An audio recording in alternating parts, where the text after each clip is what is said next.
Good morning. Good morning, everybody, and welcome into episode 6 of the Unpacking pod. Hope you're all doing lovely this morning. Let's get right over to the main chatting screen because we'll be doing lots of chatting this morning. Hi, welcome in. Hello. Thank you so much for stopping by. Unpacking. It is early, so I've got early voice on. I got the podcast voice on. Hope you're all doing lovely. Welcome in. Time to start unpacking, if you will. Let me take a sip of my coffee first of all. I hope you guys all have your beverages here. My arm is being broken. Great. I hope you all have your beverages.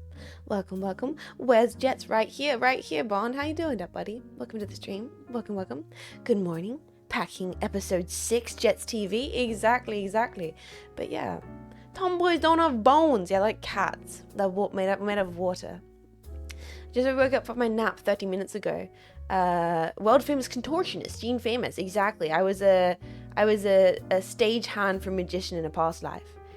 More importantly, who is Jets? These are questions we need to ask ourselves. But yes, hello. Welcome in. Good morning, guys. Welcome into the pod. Today we're going to be just doing some talking about lots of things, as we tend to do in the pod. There's been a few more questions. Today is the last stream formally of the old questionnaire form, because from this episode onwards, I think everything will be at a point where we can start doing some themed episodes. Leading up to this point, it's been a lot of like getting used to it, adjusting things, making sure things sort themselves out. Still won't be the first official season 1 just yet, because things are still being developed for like the first official season of the pod.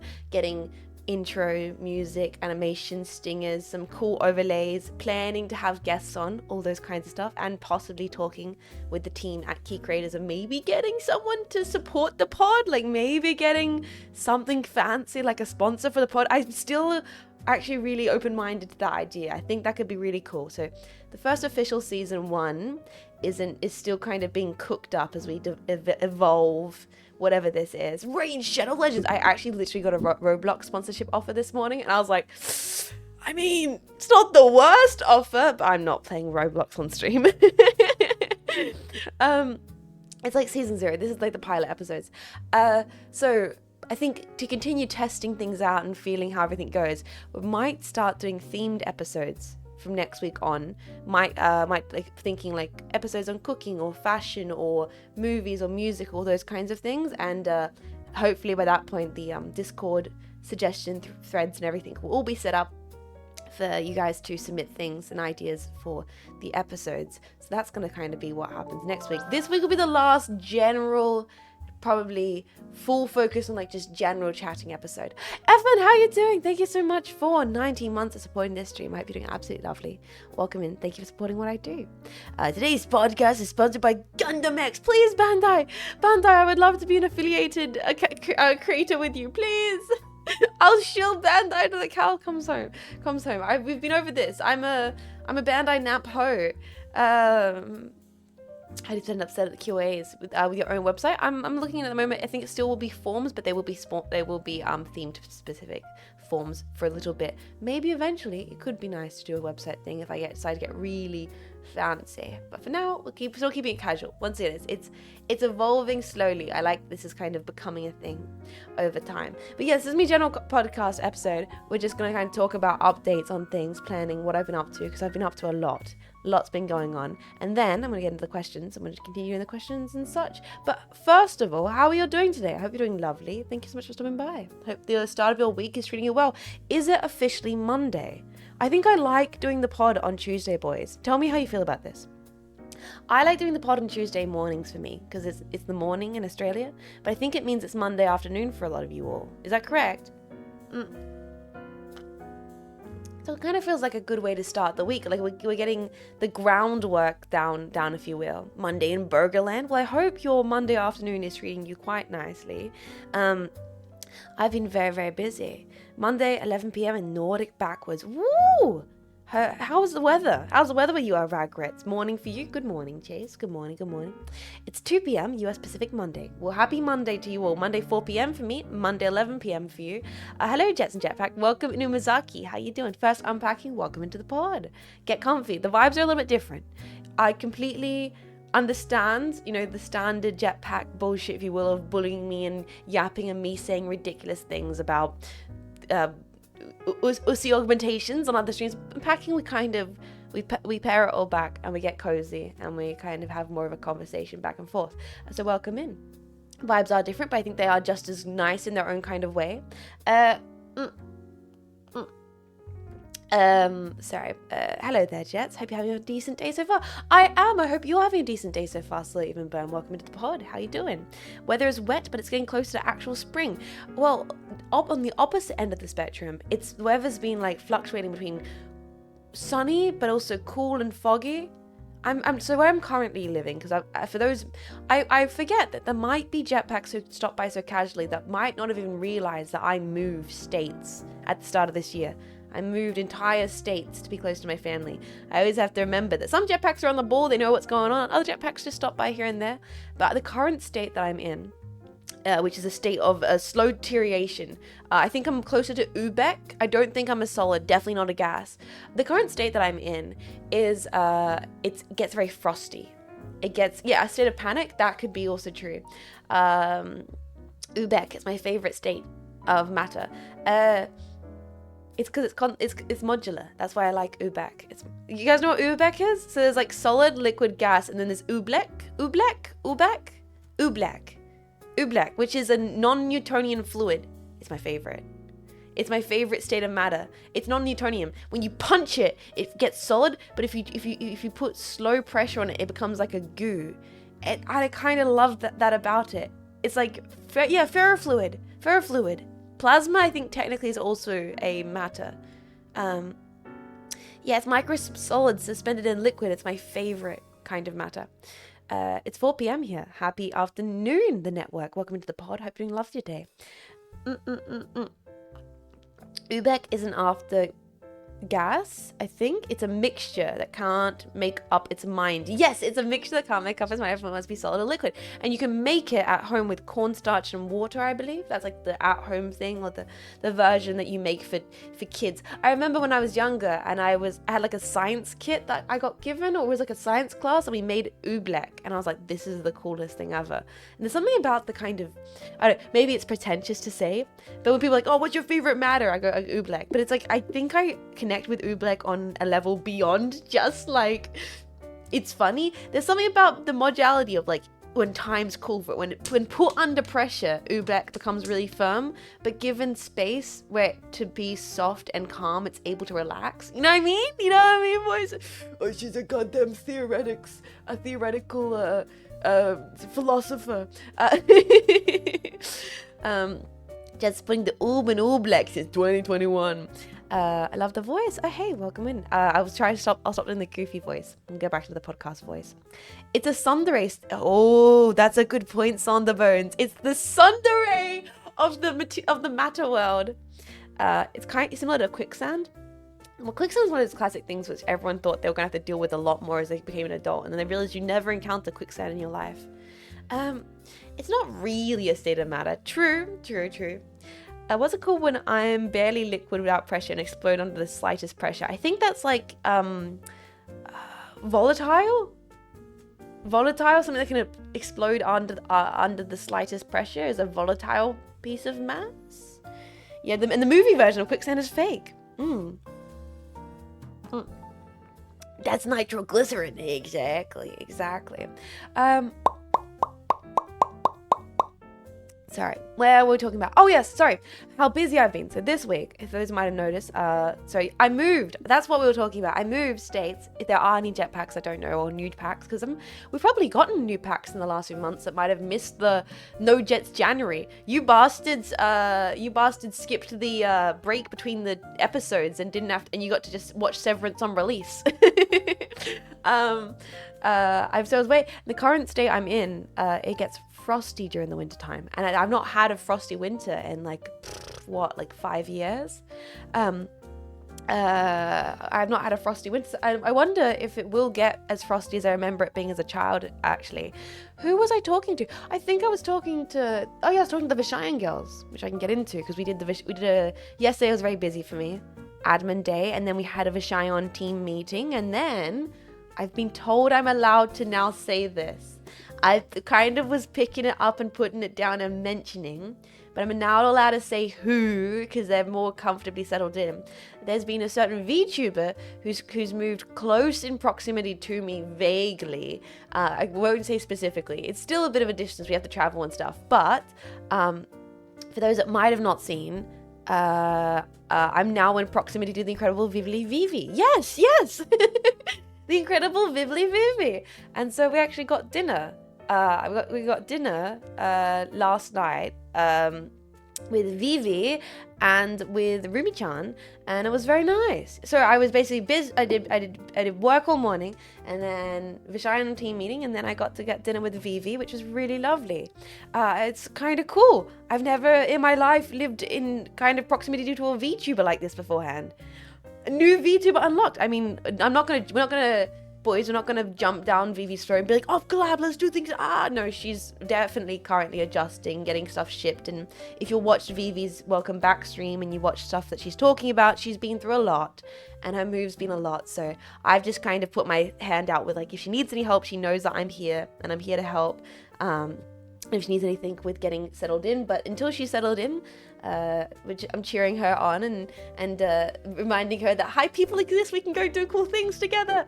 And then maybe when she's settled in, we can have Vivi stop by off collab. Who knows? Or maybe I can stop by Vivi's place off collab. We'll see how it all unfolds. This is very new to me. Like, I was like, whoa, wow, VTuber in my neighborhood, a VTuber in my area. I'm in your area. So I was, I don't want to be too eager beaver, okay? I don't want to be like overbearing, but it was very cool to have a person who's in the same space, so local. VTuber rapidly approaching my location. The fuck, when the VTuber has IRL friends? Clueless, thank you so much for 27 months of support. I really, really appreciate it. Well, Vishayan are my IRL friends, except for they're on the computer because we all live so far away from each other and only can see each other like twice a year, maybe at conventions. Does it feel weird to see a flesh tuber of a VTuber? I stand by the fundamental insomnia, and I've said this so many times before. When meeting Vishayan outside of the computer, meeting Vivi, meeting any VTubers, meeting Chromo. VTubers are outside the computer the same person they are inside the computer. It's actually surreal. It's so surreal. We're like, yeah, of course you are. Of course you're that person. You are. There's been very rare interactions where I was like, oh, this doesn't mesh. It's always been like this carryover. It just makes, like, it's like you see them and you're like, you're this, the suspension is there, like you almost like it's never off. I don't know, it's only toned down. Yeah, exactly. And like we all call each other like Vivi, Jets, Marco, Hanya, like we call each other that. I called Chromo is literally pink. She was wearing pink. I don't know how to explain. Chromo is Chromo, and she's adorable. She, like, her and Hanya got along like a house on fire. The two pink things in the corner of the party, just having an absolute riot. I mean, of course, they own names. Exactly. That you need to understand. It transfers so organically when you interact with the person online and then offline as a VTuber. Really. Pink creature is real, and she's absolutely lovely. I would love to do more things with Chromo, but I just haven't. You know me, I'm pretty nervous about organizing things. Like Vivi's now at proximity to me, and I have not once mentioned when we've been hanging out, you want to collab? I don't know. It just didn't seem like it was appropriate, and it's one of those things where I was like, if we want to ever do a collab, it'll probably happen organically. At like when there's a game that we both go, hey, this seems cool. And likewise with Chromo, I was like, if there ever was a moment, it probably would just happen organically. Let it flow naturally, I don't want to ever put someone in the corner, I feel like so many things and so many like friendships, if I can say that, with VTubers has happened so naturally, like all of a shine and everything, without being like, we have to do this together to min-max X, Y, and Z. It's like, no, if there's a game and you go, hey, I like this game, and the person goes, I like this game, you tend to just want to do something together. Jets exhibiting feel-like behavior. Shut up, chat. Yeah, there's no need to explore every relationship for content only. No, that's the thing, because it's like, if it's just hanging out with someone and it's comfortable and it's casual and it's friendships, then naturally we'll just want to play games together, right? No one puts Jenny in the corner. Last time I was home last summer. Sorry, I'm missing previous conversations happening in the chat. Gotta be careful about Gotta be careful about doxing people in public, though. Could end up with doxing someone. Sort of Bones, I think, in the context of like maybe a content social environment, like a convention or things like that. Like, I think even when we've been at conventions, we've just used, well, it's weird for us to say things otherwise. There's very little situations where it would be a problem using online names, if that makes sense. Yeah, like industry stuff, like at industry events, we just use our users. Like, and it's not just VTubers. If you go to like industry space, like hangouts, like packs, you go to like the partner parties, everyone uses their username. Even the flesh tubers use their username. You know, like if that makes sense. And that's true. I could be overly paranoid. No, it is worth concerning yourself with, of course. But also, when we do go, sort of Bones, when we do go to industry stuff, it's, you kind of know which people are the VTubers, because they're the group of people in the corner all wearing face masks. They're all wearing face masks and sunglasses. Like, it's, yeah, like you just, like, I will assume every pink thing's chroma. Yeah, it's the introvert corner. It's like, and they were all bottoms. VTubers have social anxiety? Anyway, this is me getting sidetracked a little bit here with the conversation, but I have been busy. So yesterday was lots of admin work, cleaning the facility. I vacuumed. Ooh, so fancy. And then we had a really cool little Vishayon meeting catch up about things. And I want to kind of talk about that and get into that, as well as talking about project stuff, as well as talking about hanging out with VTubers IRL, which has been very blessed. And a thing I'm so fortunate nowadays to do, because I think I've mentioned this, and this is once again maybe getting too, sometimes like I don't get into this kind of stuff because I feel like it's being too familiar, but this is what the pod's kind of more about. I kind of mentioned how after I got out of my mech studies degree, I didn't really have like any friends. I kind of know live streaming because after my degree, a lot of the peers that I made and like the housemates I had who I became friends with, everyone kind of moved back into state or moved to do practice or moved to do placement. So I was kind of left after my study being like, oh wait a second, I don't really have I have this vacuum of socialization, because I realized my socialization was broadly bound to my study. But in that time, that's when I went into my first full-time year of streaming. And I kind of I had my like little like apartment at that point, and I was like no lifing streaming, tiny little like place, basically streaming out of my bedroom. Not basically, I was. And at that point, you know, I just went full into streaming, didn't leave the apartment for basically the facility for basically the entire year. And it wasn't until at the end of that year that I even met the Vishayon girls. So to me, I feel very fortunate now to be able to have these social encounters with people who I've met through streaming, met in this space, who I feel like I've connected with more than I've ever connected with anyone else in my life. Like, even with my study, I really thought going to study I was going to make all these connections, because I love arts and these people really love arts, and I did. But then when that was over, they didn't stay. But streaming, it's felt different. It felt like I've engaged with more genuine people through this than ever before in my life. I know that feeling. I had amazing friends in night school, and then when school ended, everyone moved away. Yeah. The thing I've thought about, which is different between the friends I made within study, because staying connected as an adult is really hard. Yeah, exactly, Ninja Shadow. It quite is. Adult friendships is a different thing, and it's hard for me as a person, and I've talked about this before, who never had a lot of friendships as an adolescent. So to me, I'm learning how to make friends as an adult, as a person who never really did when I was younger. And so it's a different experience. And one of the things I've noticed about streaming and making friends who are VTubers and streamers is the friendships have actually developed really well. One, because we kind of have this connection. We all have this passion. You're put in a space with people who you're going to connect with because you've all kind of ended up here because you will have something in common. So that's like the initial jumping off point. Also, people who are digitally literate and have a respect for the concept of the online friendship. And this is important, I feel, because bless her soul, one of my good friends at the time in mech studies, and my roommate, I've talked about her a ton on the stream.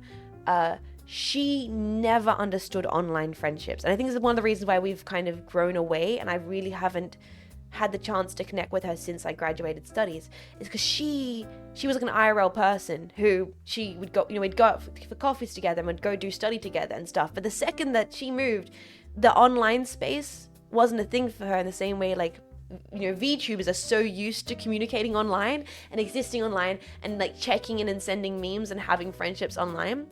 So I think it's a little bit of a cultural thing, if that makes sense. Almost too normy to sustain a friendship online.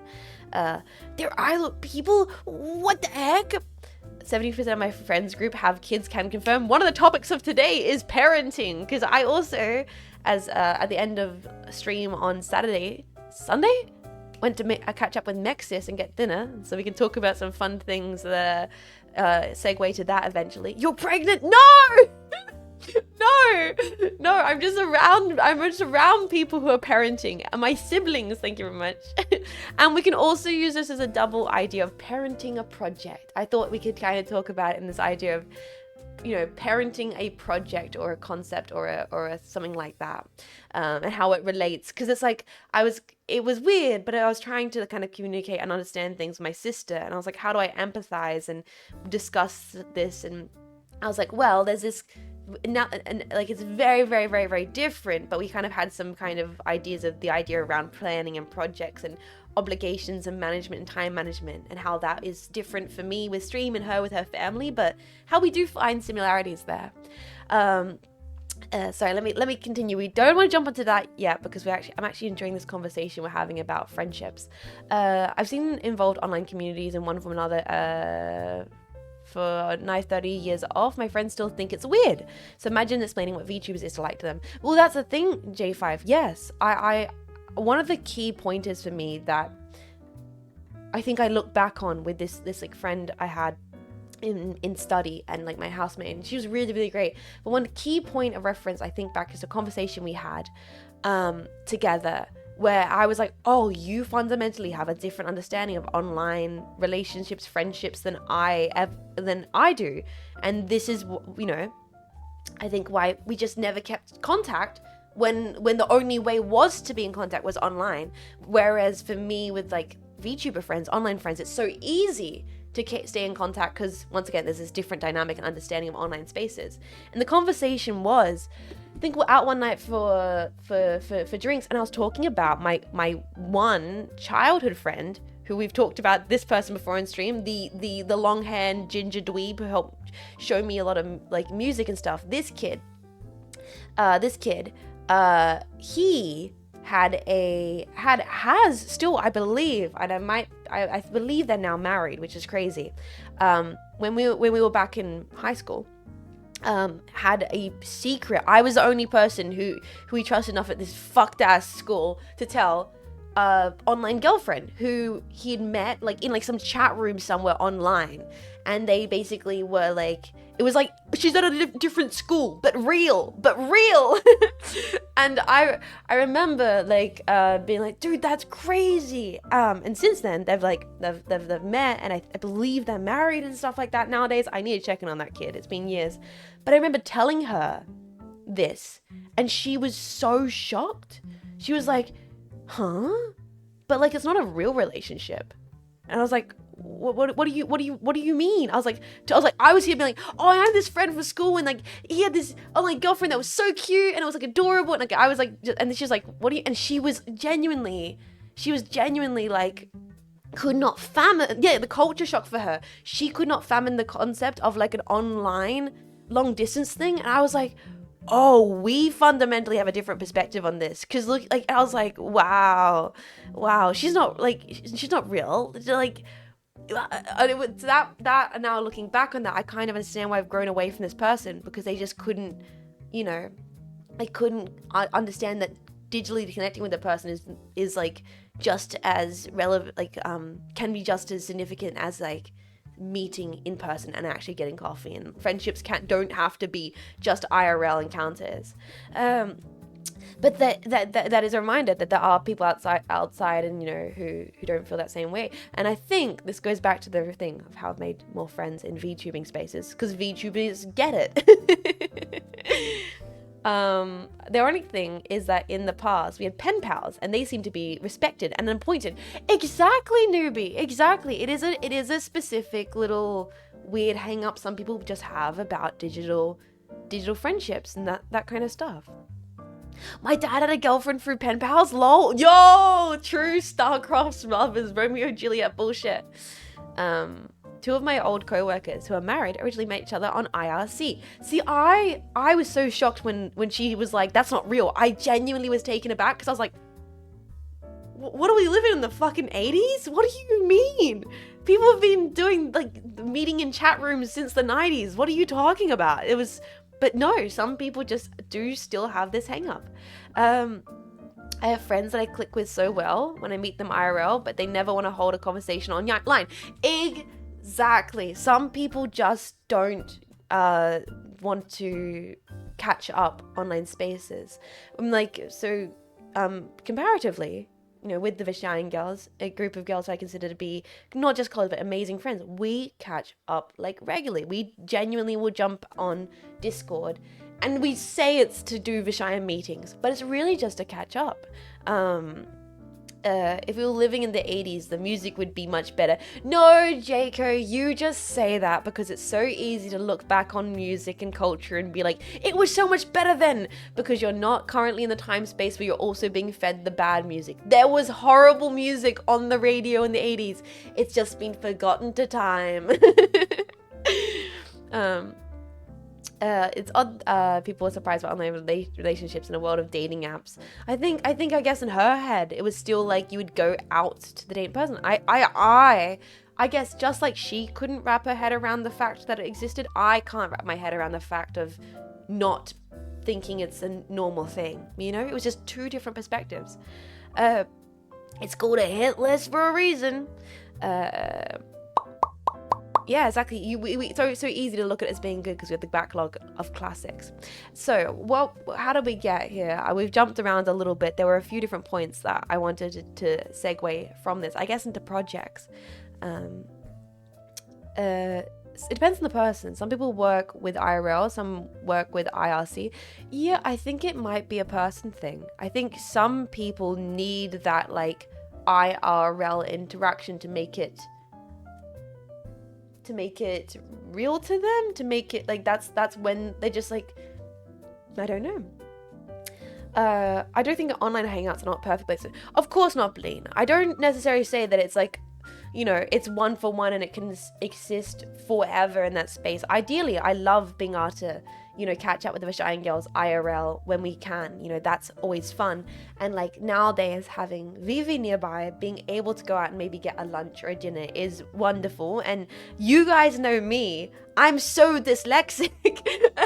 Like, for me, I hate having to message people online, and it's probably one of the reasons why I tend to let things go, is because I'm like, oh, it's so exhausting having to have a text-based conversation.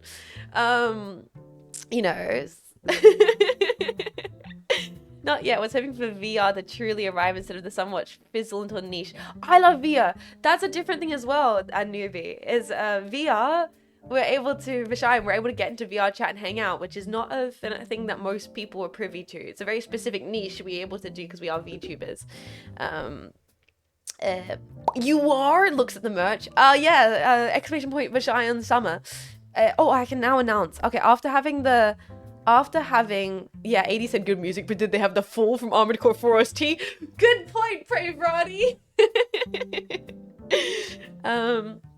I would rather telegraph than text. I'd rather get the old hand phone.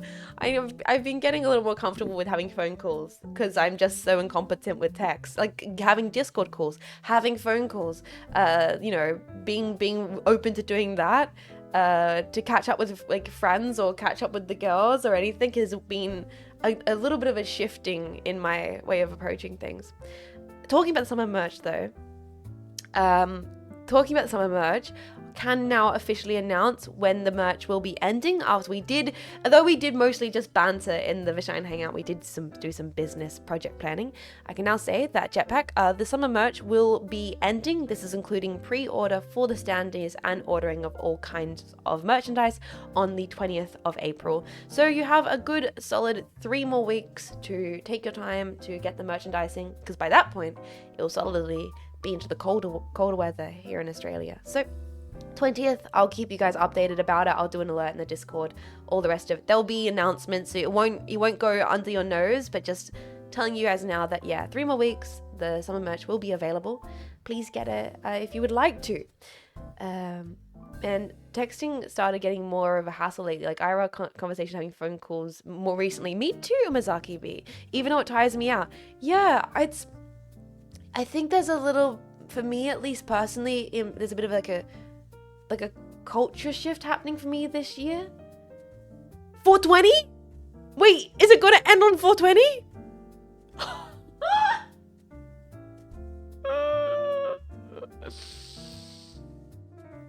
God damn it. Voice chat's a nice middle ground for me. I think it is. I think what makes voice chat a nice middle ground, I'm just gonna ignore that and try and continue the conversation.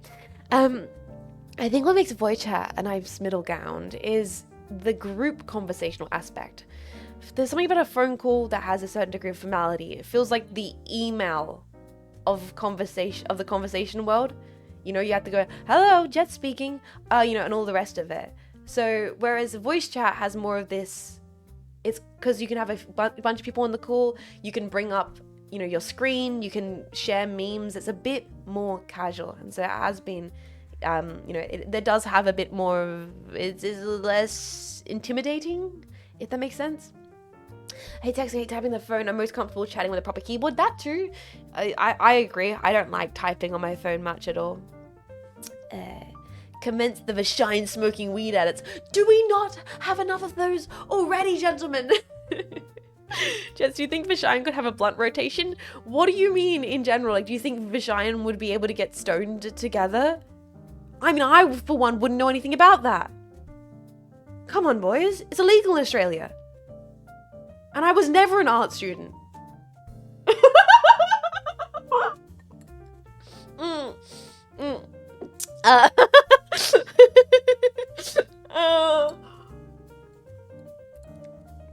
Like Virgin Miranda's of just smoking weed.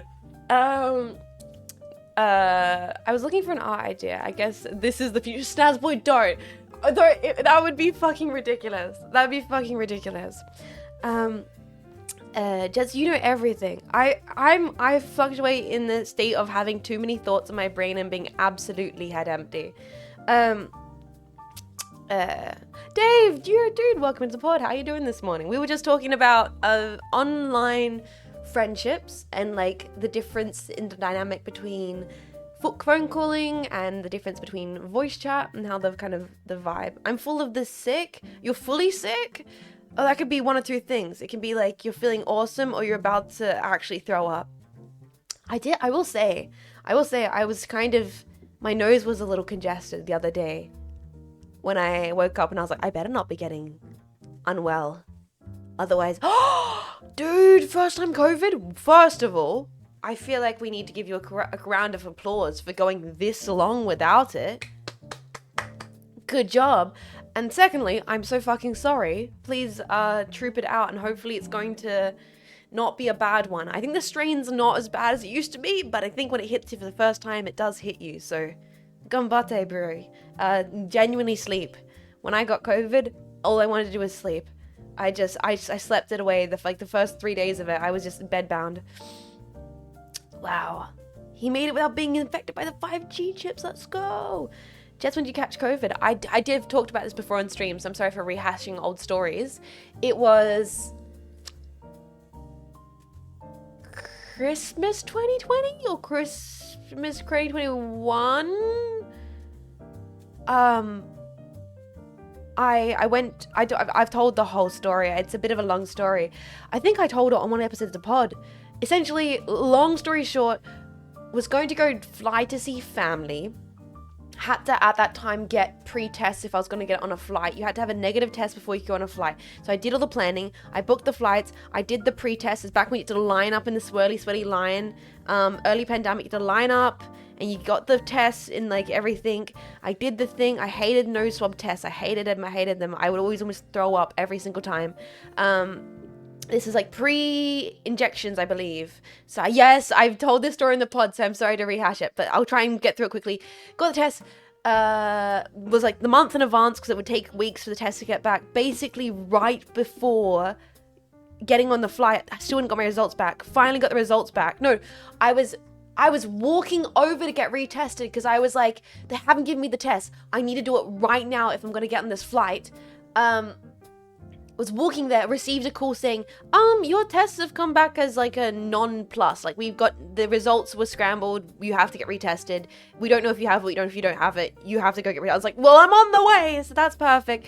But at that point, I'm like, it might be too late for me to get the results back. And I've booked the flights. So I ended up, my auntie was driving down anyway for Christmas. So I was like, auntie, you're driving down, I'll just drive down with you instead of getting on the flight. So I canceled my flights. Luckily at the time, all flights were being able to be cancelled free of charge because of it being COVID.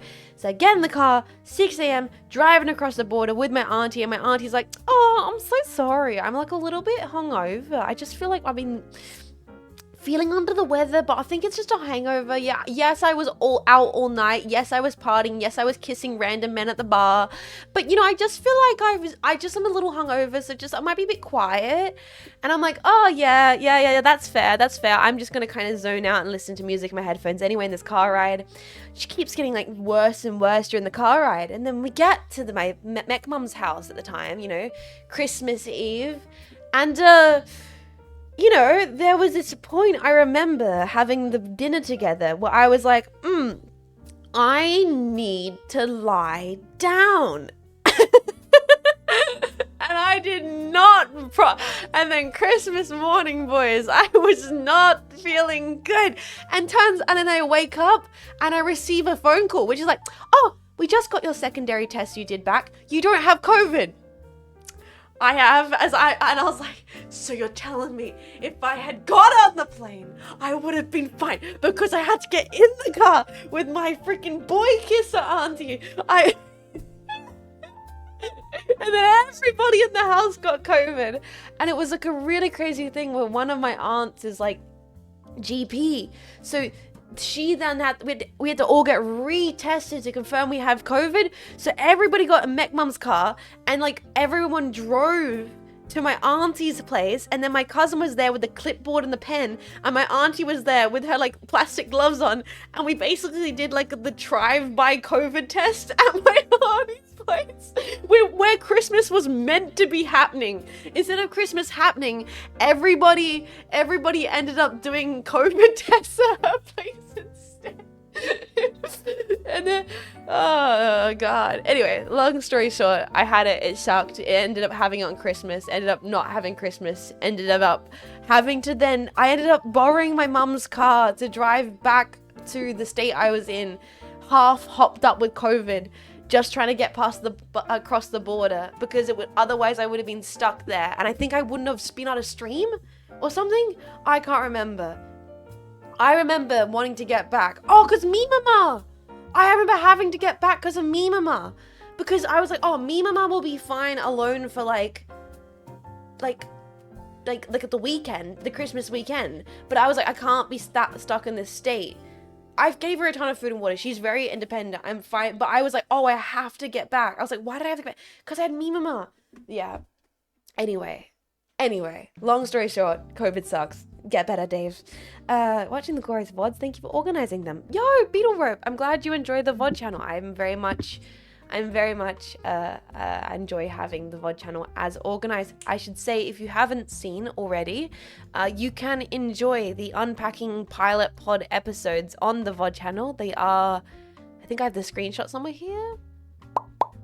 Here they are. If you want to check out the Unpacking Pod episodes, they are featured under the podcast tab on the Jets VOD channel. They're in their own little category. You can also find them in playlists, where of course we have all the playlists. Voices of the Void, Stalker, Metal Gear, if you want to find them, they're there. All the Valve games, all the Deus Ex games. But if you want to find the pod, they will be listed under Unpacking Pod, and these episodes will be listed under the pilot episodes, and then we get to season 1, they'll each have their own little podcast category. And all the seasons will be in here eventually, if you want to check them out in the future. First time seeing the podcast. It looks fun. Yeah, we just kind of, in general, we do chatting and updates, and then in a little bit I will start answering questions, because I have been talking already for about an hour. Can I watch Ellie Combust again? Glowpack arrive. Welcome in, Bath Sauce. How you doing? They had that tab since last year as a category. It's really, really helpful. I didn't realize it was a thing. It's amazing, because I thought there was going to maybe be a possibility of having to make like a separate VOD channel for the pod, but nope, everything's just underneath the podcast category on the main VOD channel, so it's super nice and organized. Do I have to watch the packing before I can watch the unpacking? No, you can just sit here and enjoy it. Let's have more cornflakes. Not yet today. I haven't had cornflakes today, but maybe I will in the afternoon. You can't trust me around a good box of cornflakes. I will say I didn't get checks. I will say, gentlemen, I did not get checks. I looked at the checks, which are called Crispix in Australia, which I'm not okay with. They were like $10 and not on special. And I was like, nah, I can't do it. I like to wait until my big box cereals are on special, at least half price. Crispix in America is different from checks. Is it? Because Crispix is just checks in Australia. Freaking $10 dues for a box of checks. I'm not doing it. So yeah, I'm waiting. I'm biding my time. I'm biding my time into the half price. My current box of cornflakes I got on like 60% off. Oh, I've been working through it. It's very good. So I'm gonna wait. Google search image checks vs Crispix, which tells me it is yours. Really? Because what's the difference? Crispix. Okay, well now we're getting sidetracked. I did want to talk about Crispix. I did want to talk about project work. Crispix series. Kellogg's. Oh, is it the Kellogg's version, whereas General Mills does checks? Is that what it is? No, don't worry. I love cereal. I'm always happy to go on a cereal tangent. I'm happy to do so. Square. Yes, little square pockets of Crispix. That's the difference. Then I'm pissed off, because that means the only version we have of checks are the chocolate checks. We have the chocolate Cocoa Puffs checks, which aren't as good as the honey flavor. Sorry, I'm getting distracted.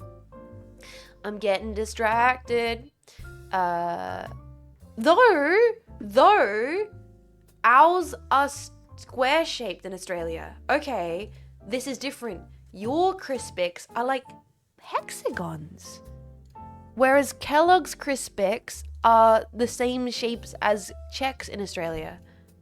So this is the American Crispix.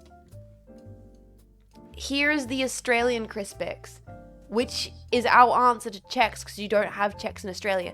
Unfortunately, the only checks you can get in Australia is the chocolate Cocoa Pops one. Why are they allowed to use the name checks on the chocolate ones, but they're not able, because General Mills owns checks for oh my god, checks peanut butter flavored? So we can get these in Australia, the Cocoa Pops checks, but you guys get this in America. I want to try the peanut butter checks flavor so bad. Why am I not allowed to try the peanut butter checks flavor in Australia? Oh, that looks delicious. It's time to go on a Chex Quest. If you ever want to watch the Chex Quest VODs, they are up on the YouTube. I believe there is a Chex Quest VODs playlist. She's a Chex addict. I'm a cereal addict, man. I like my cereal experiments, if you will. Did I mention there was a period where I had 3 different cereals and I was 4.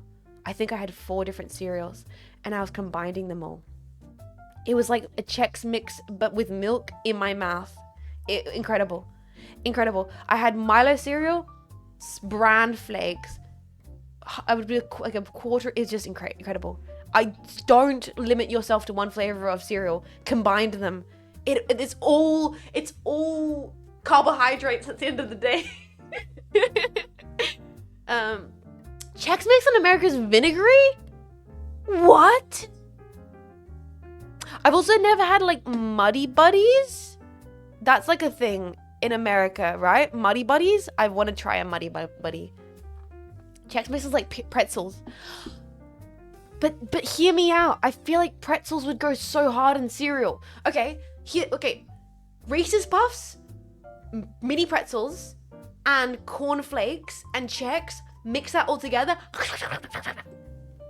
That sounds delicious. The sweet, the salty, the peanut buttery. That sounds delicious. Chex cereal's kind of like Cheerios. I've not had Cheerios in so long. I did almost buy Crunchy Nut again because that was half price, and I was like, no, I need to finish my cornflakes first. Anyway, we've gotten on a tangent, which is just me talking about how much I love cereal. I don't know what it is. There was a wire that got kinked in my brain, and I love cereal. I've never grown out of my love for cereal. I need to at all times have at least one box of cereal in my pantry. It's emotional support cereal. Depends on the kind of Chex Mix. There's some home versions compared to the brand versions. Yeah, so we don't even have Chex Mix as a thing you can buy in Australia. We don't have General Mills. I think that's the thing. General... Like, I think we have Kellogg's. But if you want General Mills cereal, you only get it if it's on import stores. Yeah, so anything General Mills in Australia, the only way you're going to get that is if you go to those, like, smoke stores that have, like, American candies and cereal. So I have tried, like, Cinnamon Toast Crunch. I have tried Lucky Charms, but that's because I went in those American stores and bought them as a treat. Also, your boxes of cereal are significantly smaller than ours. Not to size shame. Like, but it's distinctive. Because our cereal isn't like a dessert. Our cereal boxes are massive. You get like a big box of cornflakes, a big box of Nutri-Grain, whereas you guys, you have these little snack size cereal boxes. It's very curious. Oh, but you make the family box options. I guess it's probably that we don't get the family box options here in Australia. It's average. I think that's because they don't import the bigger sizes. That's probably true. I want to try Golden Grams. Sorry, now I'm just looking at cereal. Anyway, we were talking about projects. We're talking about projects. Yeah, and you guys don't just put sugar in your cereal. You put that goddamn dastardly corn syrup. That damn stuff in your cereal. We got that authentic sugary sugar, cane sugar now. Goddamn wheat mix. Sorry, I'm getting sidetracked. I do want to answer questions. Also, I want to talk about project planning.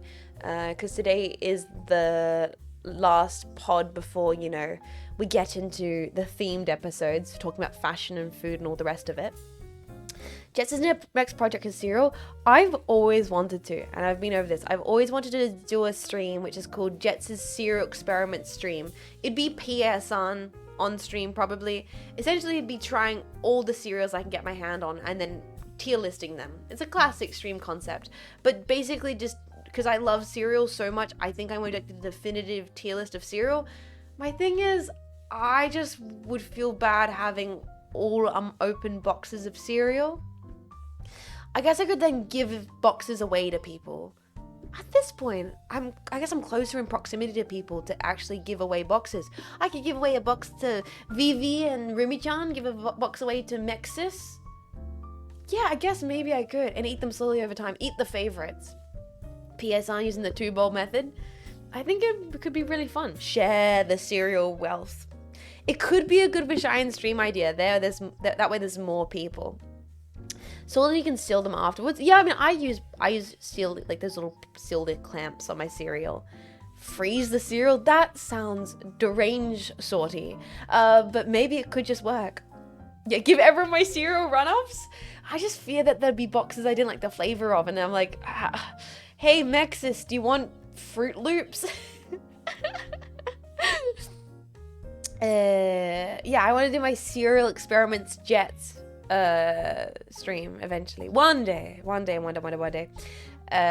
Signed cereal boxes. I sell them.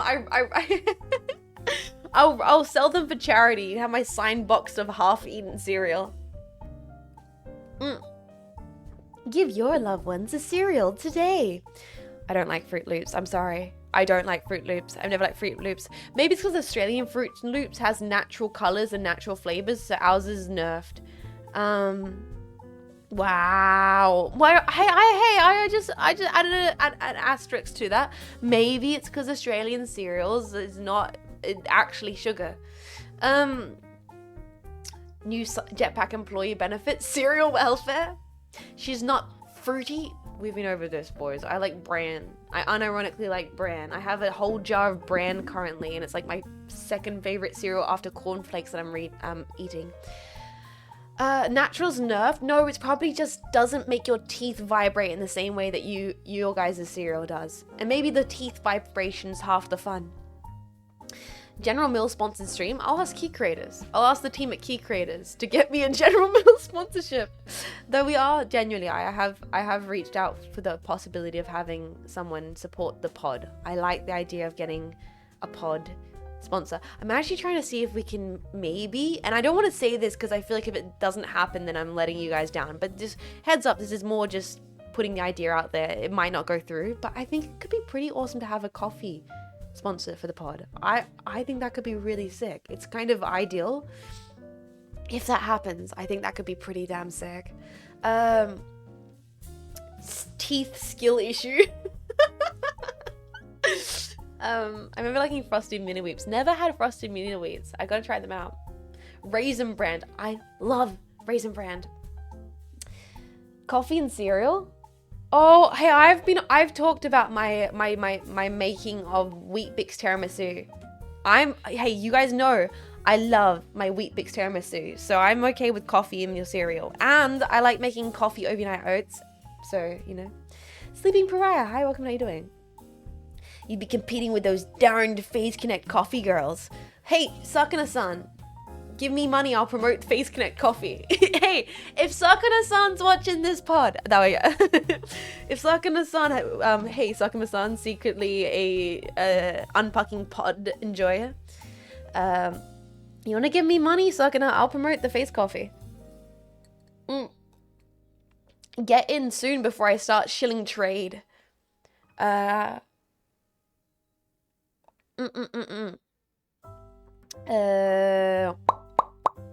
Yes, have you ever tried Honey Bunch of Oats? No, there are so many American cereals I haven't tried. If I ever do go to America, and I'm beginning to think that I might not be able to go to America this year, which is kind of sad, but just, it's the way it has to be. The start of this year has been a kind of intense year for, you know, my savings and everything like that, and so I had to be a smart lady. And if I want to focus on doing certain stream projects and getting things for stream, I probably have to be realistic that a big international holiday, we're all going on a summer holiday, probably is not going to happen. But when I do eventually get to America, I would love to try your deranged cereals that you have. I think you would like them. They've got cornflakes and granola. That does sound really, really good. Good afternoon, boss. Good afternoon, Gums. Welcome to the pod. How you doing today, dude? So I'm getting a little sidetracked. We started talking about cereal. We were talking about projects because we've been hanging out with the Vishayan girls and talking about planning. There's usually like a whole wall of cereal on the markets. Oh, I feel like I'd walk into a goddamn, wait, what's your guys' equivalent of a Woolworths? Because do you guys have like standard like grocer stores? Like, what's your Walmart? Yeah, I'll walk into a Walmart and I'll be like, I'll shed a tear as I turn the corner and there's a whole aisle of cereal.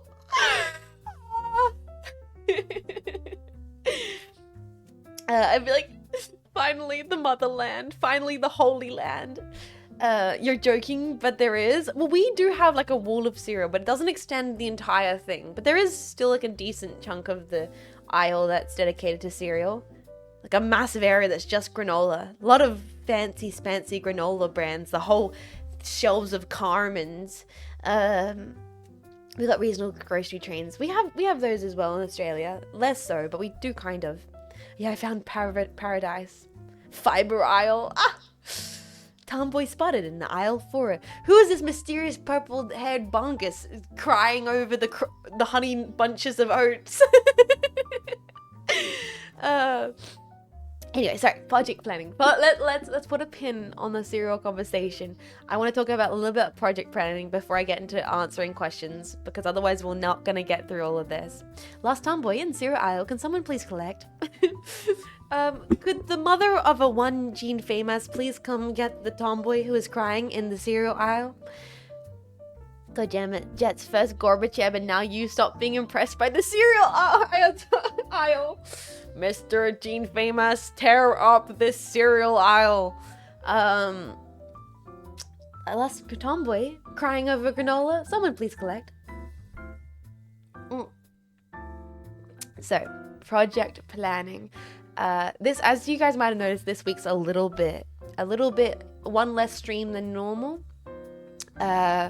Mainly because hopefully this week will be my last week where hopefully, fingers crossed, next week will be my first. Actually, no, it won't. I will have an appointment. Damn it! I was gonna say next week was gonna be my first week in months, which I haven't had a doctor's appointment.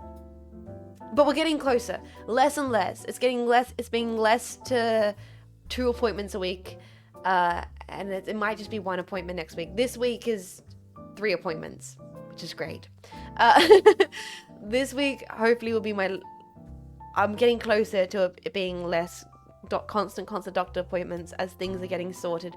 Hopefully this week I have 3 big appointments that are going to sort stuff out for me, so that it's going to be less frequent. So less streams this week because I've got a bunch of appointments that I have to attend to. So trying to do streams in between that, and then after next week when things subside slightly, I still am going to have to do regular checkups and stuff like that. But as they subside, gonna allow more space in between on those days off to keep and start to properly work on all the projects that have kind of been accumulating and just sitting there on the shelf, where I've been like, I want to work on these, but I don't have the time because I'm getting things checked out. And you know, checking and hanging out with Nexus and catching up with cool fellow streamers. And so Cynapse needs their data. They need my blood. At least the tomboy's not crying over spilled milk. No, just crying over spilt soy milk, like a true soy boy that I am. Got a baby to babysit. It is crazy. Oh, okay, boys. I gotta tell you guys the cutest thing. This is completely unrelated to everything we're talking about.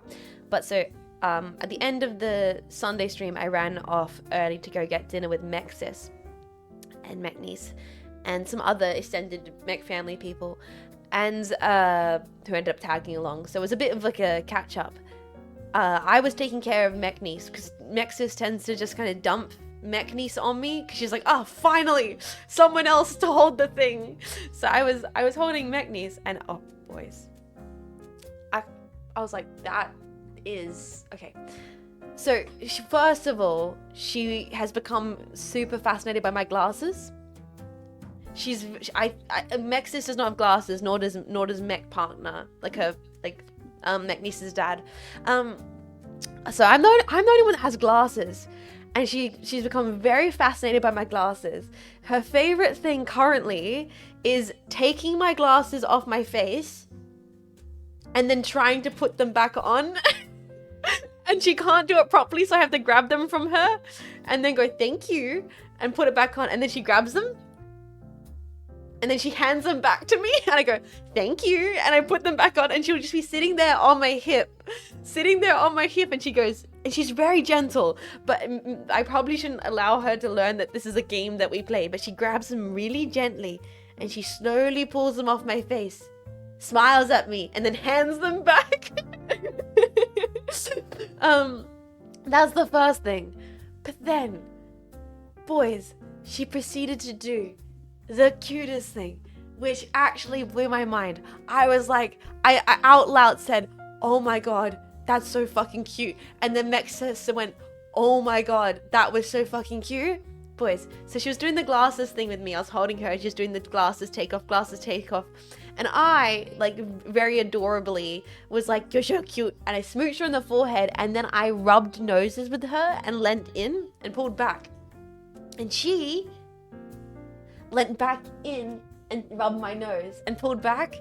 And then she leant in and she rubbed my nose again and just kind of like snuggled up to my face. And me and my sister were just sitting there in awe, like, oh my god, that was adorable.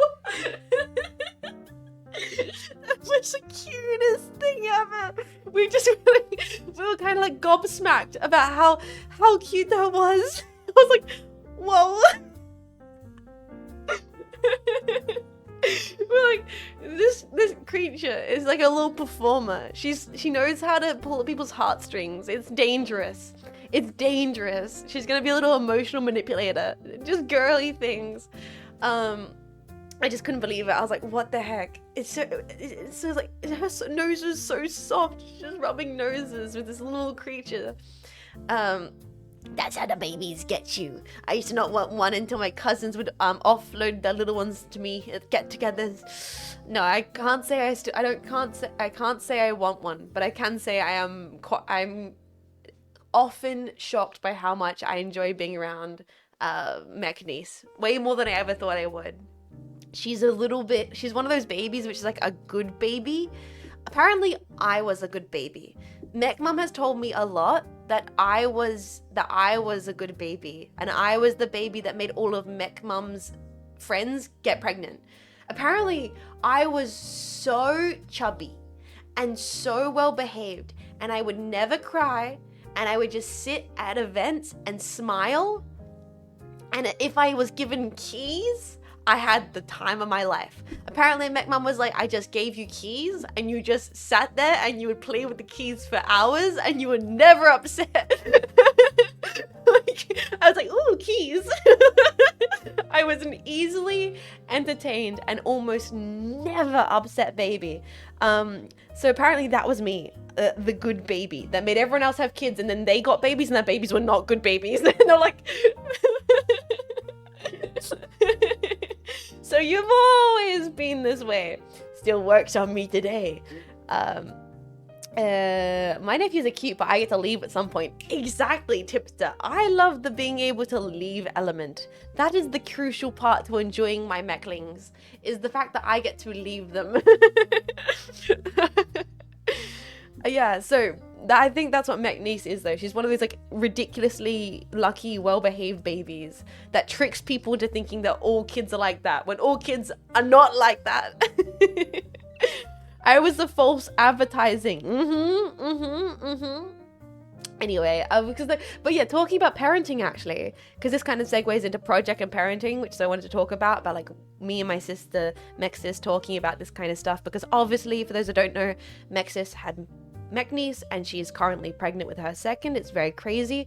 So I've been asking her a lot, and when I catch up and talk to her, but like, how was the experience different? How are you feeling about it? All this kind of stuff, preparing for the actual birth. And she's talking about the act of nesting, which is like the preparation stage where your body and your mind makes you want to make everything perfect. You basically make your nook, and she's like preparing all bags and clothes and all the rest of that. But however, they're going through the sleepless period. Holy shit, you scammed them into God's plan or whether that... Yep, that was me! All the baby preparations. And it's the pro of being the auntie of uncle is you can just leave. Start hoarding soft things and twigs and little bottle caps. My niece was very decisive toddler when I was watching her. I want juice. I want crackers.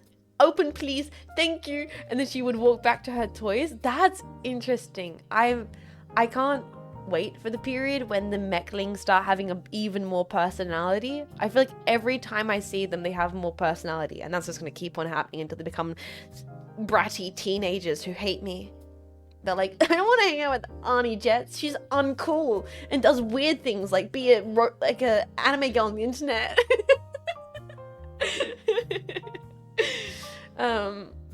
Yeah. Hi, Fresh Tacos. Welcome. How you doing? Welcome.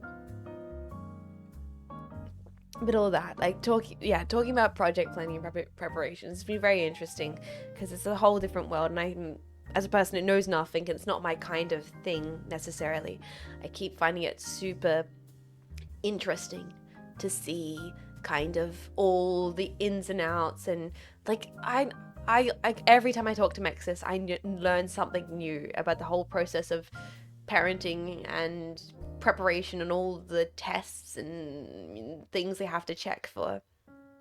We need a keys emote. I think you guys don't really need the keys jangled that much. The jetpack equivalent of jangling keys is just explode yourself right now. You guys way prefer to use C4 to keep yourselves entertained. We need one for me? Oi! My favorite thing about being uncle is being the person who gets to teach the kids about things that having to deal with the consequences, mostly swear words. Oh my god, I had to check myself constantly. When I was holding, I know that it's because their brains are a sponge, right? Mech niece is saying things like duck and toes and words like that now. I was holding her, I was like, and I was the amount of times I was about to say a swear because I have horrible Australian language capabilities. I'm a filthy Aussie, and every fourth word I say is fuck you. Oh, the amount of times I was like, you cute little little bean, you cute little baby. Oh, listen, McNeese. Female dog is also called a... All Aussies have to learn swear words. It's true. Do not fight the Aussie. Embrace it. But I've got so jumped off the point. I was going to say project planning. Let us get into it. Let us get into project planning before we get into answering Q&A questions. Bastard's your favorite word. I do. I like the word bastard a lot. I think bastard can be used so interchangeably as an insult and an absolute compliment. You adorable little bastard. You bunch of bastards. It has like a tongue-in-cheekness to it. I don't know why. And it feels good to say bastard. It's so good. One of my earliest memories, my mum's trying to stop me from swearing. It's so flexible. It's kind of cheeky. Affectionate you bastard is great. Sorry, let me drink a little more of my coffee. It depends on the tone. Exactly, you little bastards. What I was going to talk about with the pod, with the next few episodes being themed episodes probably, which I'm looking forward to, because then we can go really into the questions and really explore the topic of the episode. At the moment, I want to talk about more general project planning. Obviously, I still got tests going on, hopefully less going forward. Hopefully more projects are going to be able to start happening in the few months before more chaotic stuff happens with Mech Family. So I have started working on plans for the questionnaires, the questions I want to ask streamers for when we do have guests on the pod.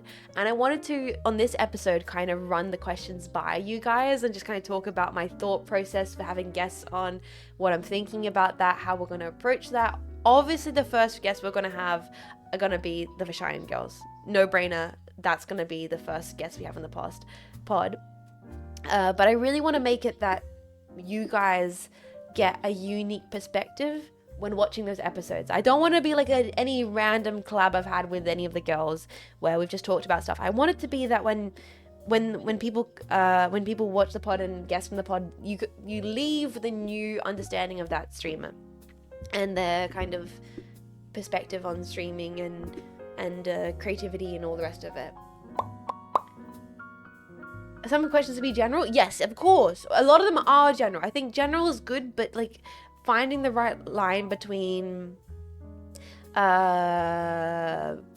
general and specific, and like being able to draw more from the question. You won't have guests in the pods, Jess. It would be just friends. It might end up being that at the start, just to help me get more comfortable. But I do want to open it up to people who I wouldn't just consider to be friends, and to new people, and people who maybe you guys wouldn't expect. Like I think it'd be great to eventually have industry people on the podcast as well, if that's possible. Not even just VTubers, like people who work in creative fields, streaming fields, any kind of fields. That would be amazing eventually. So at the moment, what I've started kind of throwing, every now and then I'll have an idea of a good question and I kind of just throw it on this PDF, and I'm still working through it. I'm going to have a rapid fire question point right at the end of the pod. I think that could be really fun as well. New people are scary. And it's gonna be, what's the word for it? What's the term for it? Not trauma therapy, exposure therapy. Exposure therapy. Yeah, we'll have Jerma on the pod. So, what I have here, we're going to have Jonathan Copernicus and Keeper of the Firearms and Artillery at the Royal Armoury Museum in the UK. Yes! How about a thing or other thing, quick fire questions? Yeah, that could be a thing. So what I have is actually, so at the end, I've started putting down ideas for quick fire.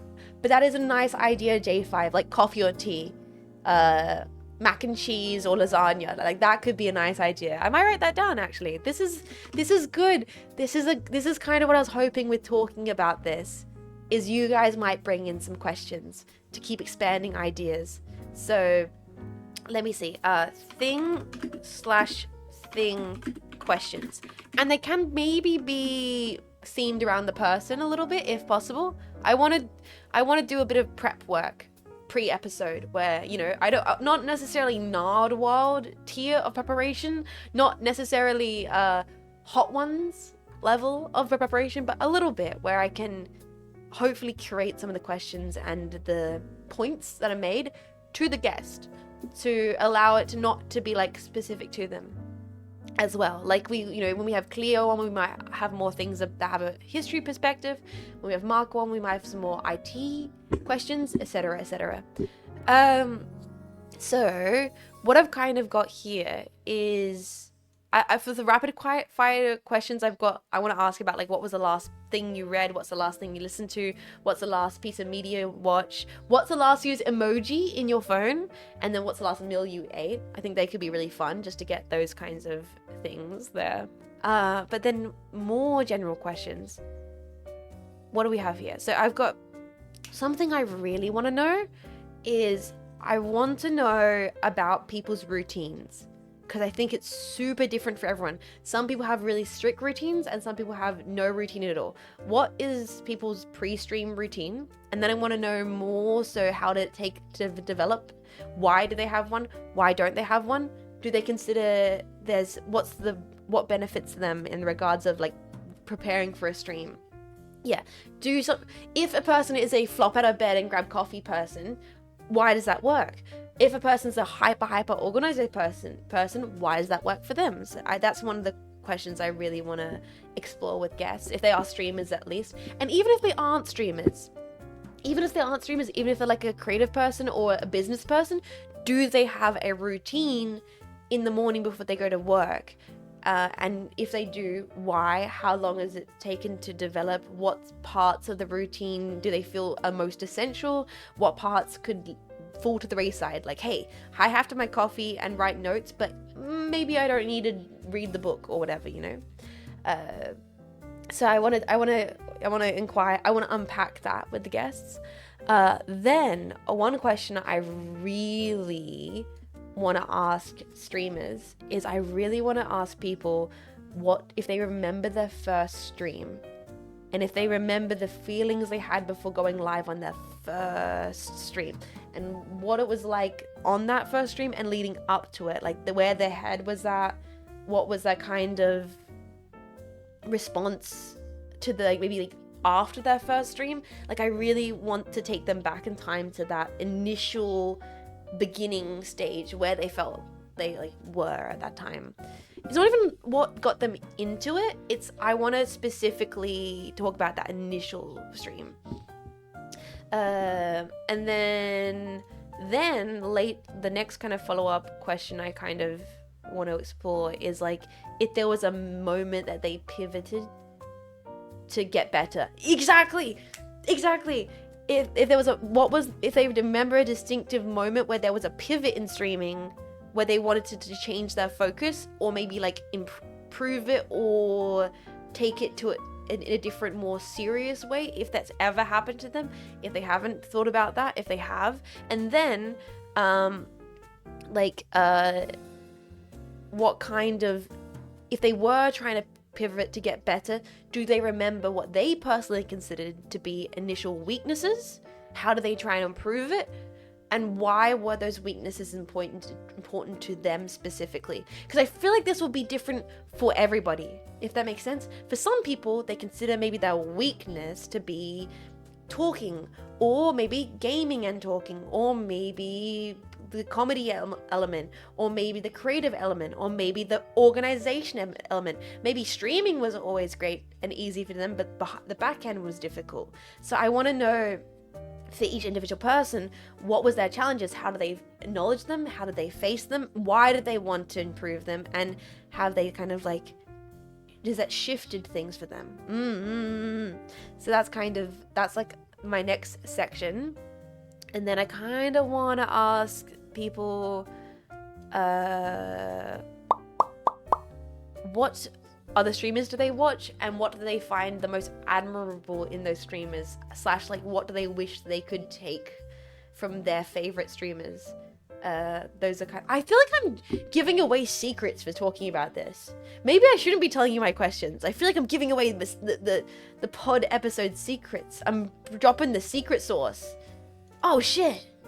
No. Maybe I should stop. Maybe I'm giving it all away. Too early. Use the solid snake method to repeat the same thing they said in the questioning tone. Every time, snazzy boy. Every time. I've spilled the sauce. I'm giving away the milk for free. The gig is up. I'm giving away my $1 million pod secrets. I want to take the RGB panels for my favorite streamer, the guest. That would be so fucking interesting. And then I would love to unpack that. Why do you care so much about the RGBs? Tell me more about these RGBs. RGBs, huh? RGBs, Take them away, huh?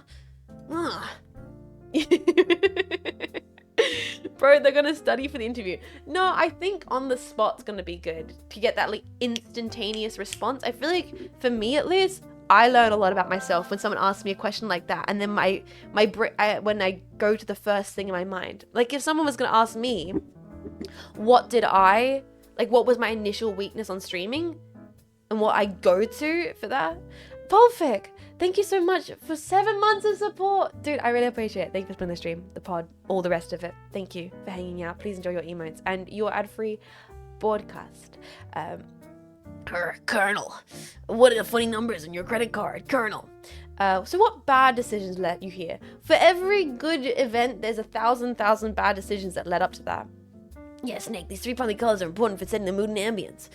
Cue the 20-minute lecture about the aesthetics in the middle of the boss fight. Snake going on a triadic color theory tangent in the middle of the freaking Psycho Mantis fight would have been Kino. I should be my first guest. I guess that's kind of what I have been thus far. Is I've been kind of, you guys have been my co-host, and we've been interviewing each other. I've been testing myself. In fact, Jetpack, this whole thing has been a test. I've been testing you all and myself. This is a schizophrenic interview. Yeah. artists are funny because they discovered the concept of free association by just being curious about about how humans be humans. I'm endlessly curious about my fellow man or woman. It was a long con. Can I have excuse? No, you sit down. You know, I go to the bathroom break. No hall pass for you. Though, like, yeah, like my initial response to like what was my initial weaknesses in streaming, I think I had quite a few things I really focused on initially in streaming that I was like, I want to get better at. For me, I distinctively remember, this is a strange kind of thing, I distinctly remember the moment when I changed the way I responded to Twitch chat messages. And still to this day, I end up stumbling over it. But it was that moment as a streamer where I learned to read the chat message out loud before responding to it. And this may sound crazy. But for ages... Oh, that's interesting. Can you speak more on that? For ages, someone would say something and I... Like, so for example, Arlie being like, oh, that's interesting. Can you respond more than that? I'd go, no. I would just respond, right? And I realized I would check back my VODs. Please elaborate. I checked back my VODs and I realized, okay, what I need to do is be like, yeah, please elaborate. Say, like, read it out loud. One, because if the chat moves too fast, you have that like clear, articulated response to it. It helps a lot with continuity because the chatters know what you're yapping in response to. Exactly. People can't read your mind. If I'm just responding to what you guys say in chat without reading it out loud, people might not know what specific chat message I'm responding to, how why I'm now going on this specific tangent. It helps myself and it helps you guys for me to say out loud the chat message and then respond to it. It also helps me as the streamer who's often scatterbrained better process my thoughts and get prepared to how I'm going to respond to something if I read it out loud. The severance in between chat messages. I'm not going to talk about severance. I know some people wanted me to talk about my severance opinions on today's episode of the pod. I think I can't do it yet. I think I need to give it more time. I think I need you guys, I need to at least give it a month for everyone to finally have watched Severance properly, and then I will feel comfortable doing a full spoiler episode, because I have a lot to say. I have a lot of feelings. I'm still sitting with it, still digesting. I think certain choices they made challenged me, and I think that's actually a good thing, but I'm not going to be completely forgiving of other choices where I think that maybe I can be critical of it just because overall it is objectively a brilliant piece of contemporary television that's doing things other shows aren't doing. It's easy to be like, I have this thing, right, when it comes to media. Oh god, we're getting sidetracked. Let me finish this sidetrack thing, because I just thought about it, and this is an often kind of creative thing I struggle with. We're unpacking it. When you have something really good, like a creator, an author, and a director of brilliant work, there becomes a point in the director's career where the director is no longer being compared, or the creator, the individual, is no longer being compared to what is being created outside of the work, but they begin to be compared to themselves. My best example of this is the reason why Pulp Fiction landed so fucking brilliantly in the 90s is because at that time, when Pulp Fiction came out, it was like nothing else, and people could only compare Pulp Fiction to, well, I guess technically to Reservoir Dogs, but only to all the other movies. Pulp Fiction, it's nothing like any other movie that's being released right now. But as, Quentin Tarantino keeps making movies and stuff like that, people stop comparing Quentin Tarantino to other directors, and they start comparing Quentin Tarantino to Quentin Tarantino. Well, he did it better in this thing. This was more successful here. And what happens is you forget to see the film in a context of how it exists against other creative media. Like, yes, maybe Once Upon a Time in Hollywood isn't his best piece, but compared to what was released that year, Once Upon a Time in Hollywood, if you remove it from his canon, is a still in its own way spectacular film. You know what I mean? Memento, Seven, Sixth Sense had the same effect. And this happens with Tarantino's a really easy example to use. Like, he's very, very easy to use for this because everyone knows kind of what I'm talking about when it comes to, Tarantino. He's but this is not just, this happens with musicians, this happens with artists, this happens with directors, this happens with a lot of things. And my thing with Severance is to try and sever it from this idea of, if I put Severance against other television, Severance is fucking brilliant. It's doing so much that other TV just isn't doing right now. But I still need to be critical of some areas where I think maybe some choices were made that didn't allow it to be, does that make... I'm trying to not speak too much on Severance because I don't want to give sway anyone's opinion of the show.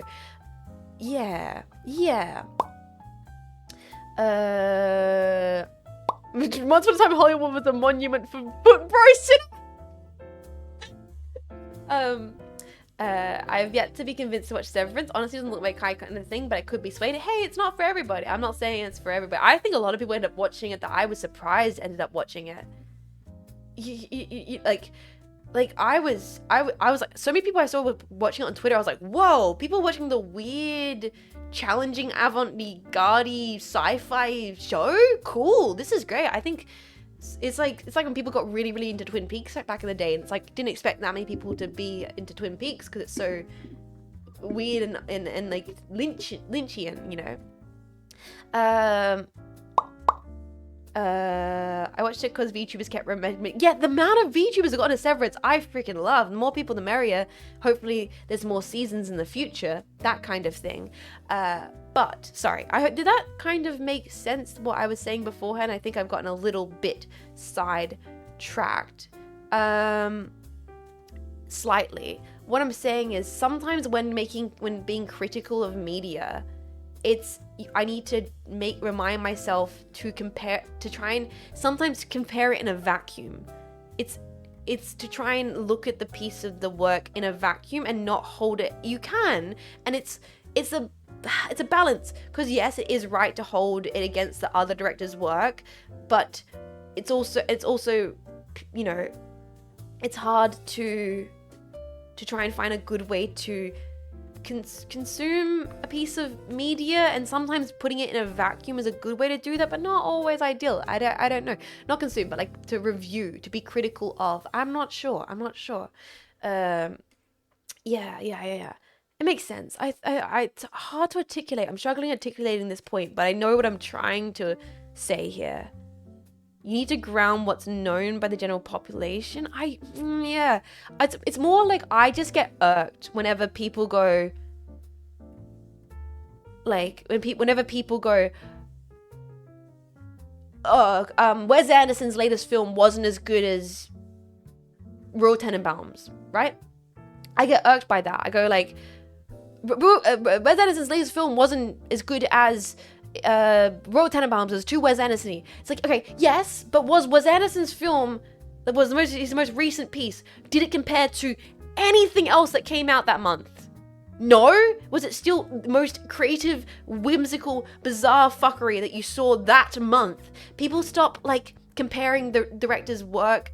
It becomes less impressive because the director has done it before, if that makes sense, because they spend so much time comparing it to the previous piece and not seeing it as its own little capsule of yes, but if this came out of nowhere and you'd never seen anything by the director beforehand, and this was your first time seeing it, and you were like, my only other option is to go see the X horror movie made by Blumhouse that's absolute trash, it's still incredible. It's still a piece of weird creative art.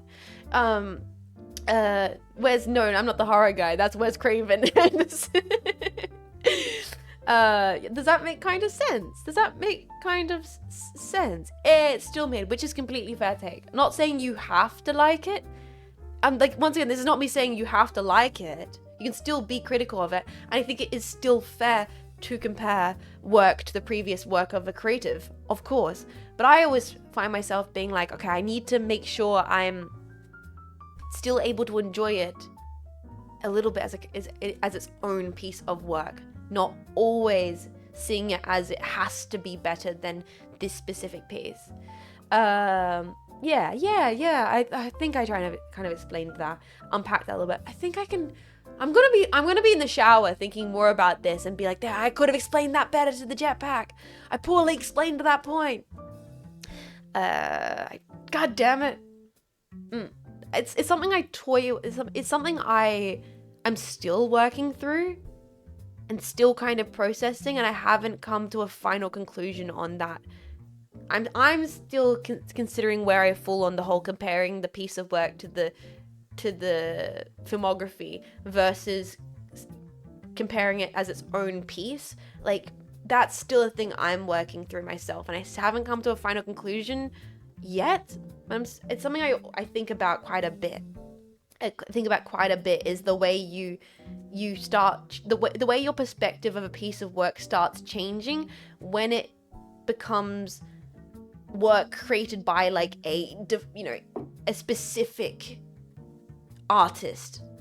Does that, because it's like you never do the same thing to a no-name director, because of course you can't, because you're not going to compare like John Johnson's who made random Marvel movie to previous work by John Johnson, because you've not seen them. But then I find myself, and most people find themselves doing that constantly when it comes to a director with a big like filmography or something like that. I think going in blind can help. No knowledge of the director, actor, etc. That's why I do like going in blind to a lot of things, because then you don't have those skewed points. Jess, what are your thoughts on Zack Snyder? Let me double check what Zack Snyder's done. Zack Snyder. I think I don't care for him. What has he done? Oh, he's Justice League guy. Yeah, it's okay. Oh, he did Watchmen. Oh, I like Watchmen. Okay, I do like Watchmen. I did like Watchmen quite a bit. Okay, I'm, you know what? Oh, I also like Sucker Punch, actually. I actually do like Sucker Punch and Watchmen. Actually, yeah, sorry. Yeah, no, I like Zack Snyder. I wouldn't say I'm like a Snyder bro. He does insist upon himself, but I think that's okay. I think he's, I wouldn't say I'm a Schneider bro by any means, but I do like when his stuff's campy. I like when his stuff is extremely movie. When he goes movie, and he makes it look like everything's a fucked up, like, hyper real music video. Like, I think that's pretty cool. I think, but not all across the board. Like, I think all the Man of Steel, Justice League, Superman, Batman, all the rest of it just got too convoluted and too much for me, and I just fell off caring.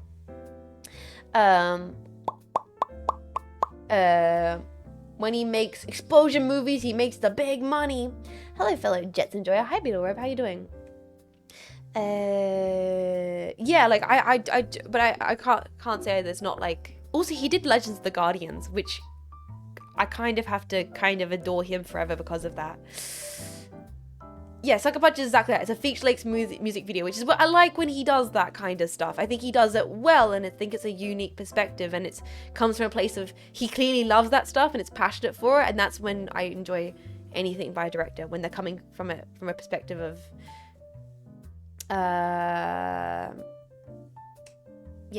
passion for their vision. He did Legends of the Guardians, the Gals of Ga'Hoole, so I kind of have to never have a bad opinion of Zack Snyder, because I read these books as a teen, and so I'm a lot bit nostalgic for that movie. He did the Owl movie, and so I have to say that I've not watched the Owl movie since I was young, so I don't even know if the Owl movie's good. I just read those books when I was a kid, so wait, there's a game? Of what?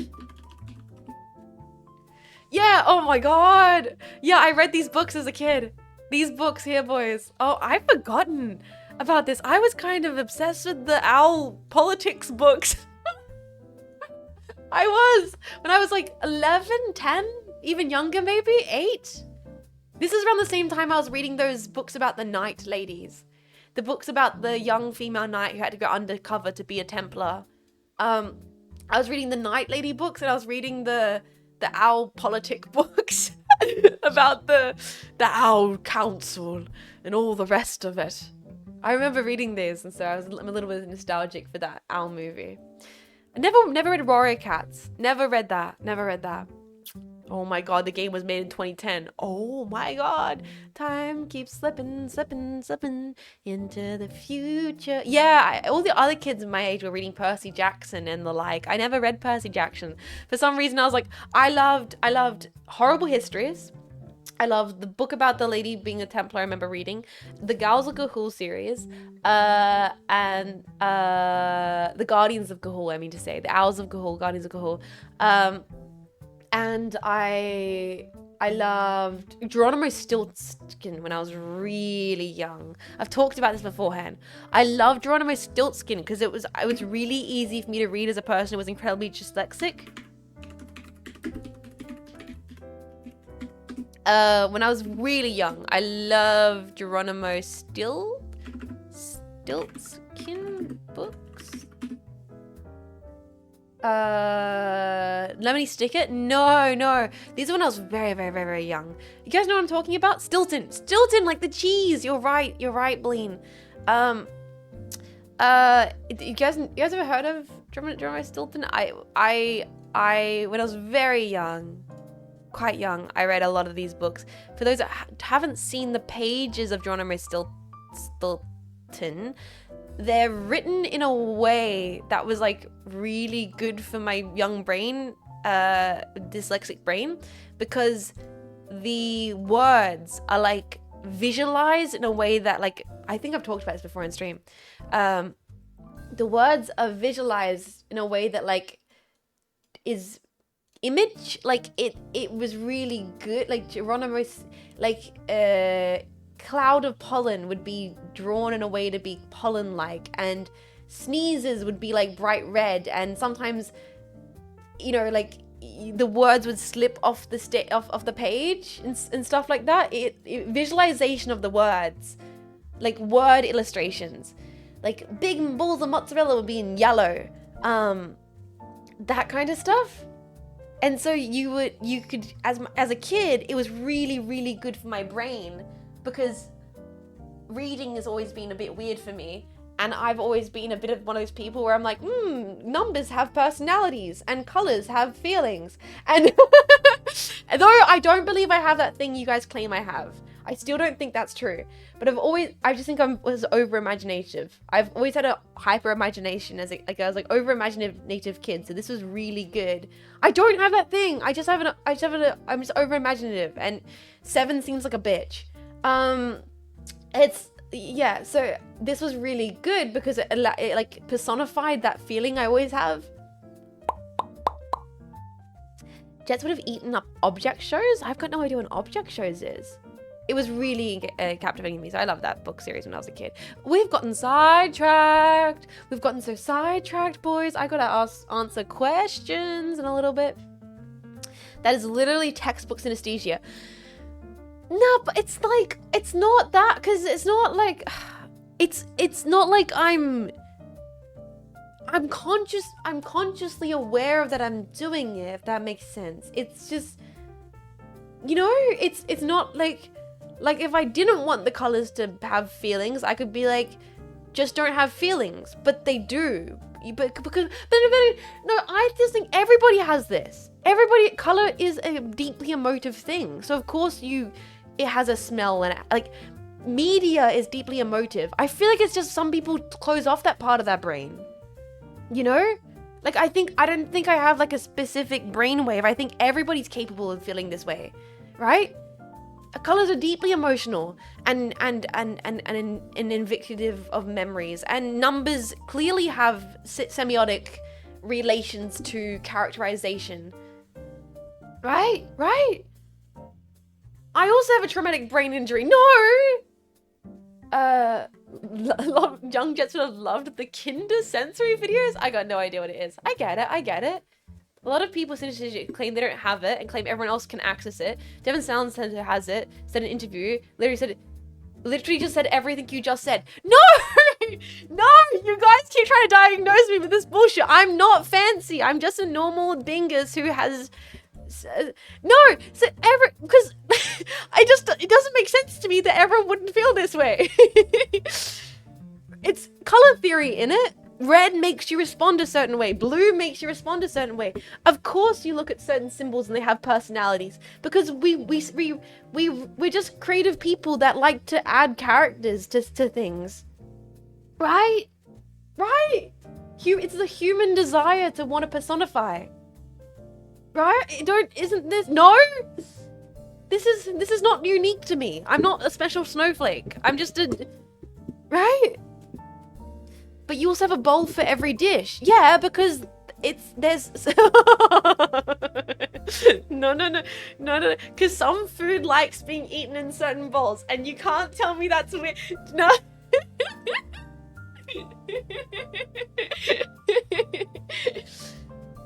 Color theory simplifies and directs and guides. Yeah. Blue makes you feel some way. Blue doesn't have feelings. There's a major difference. I just think I have art student brain rot. Sorry, I was looking at the sky. I was literally going like and spacing out. I just think it's a byproduct of having some degree of reading too many books about theory.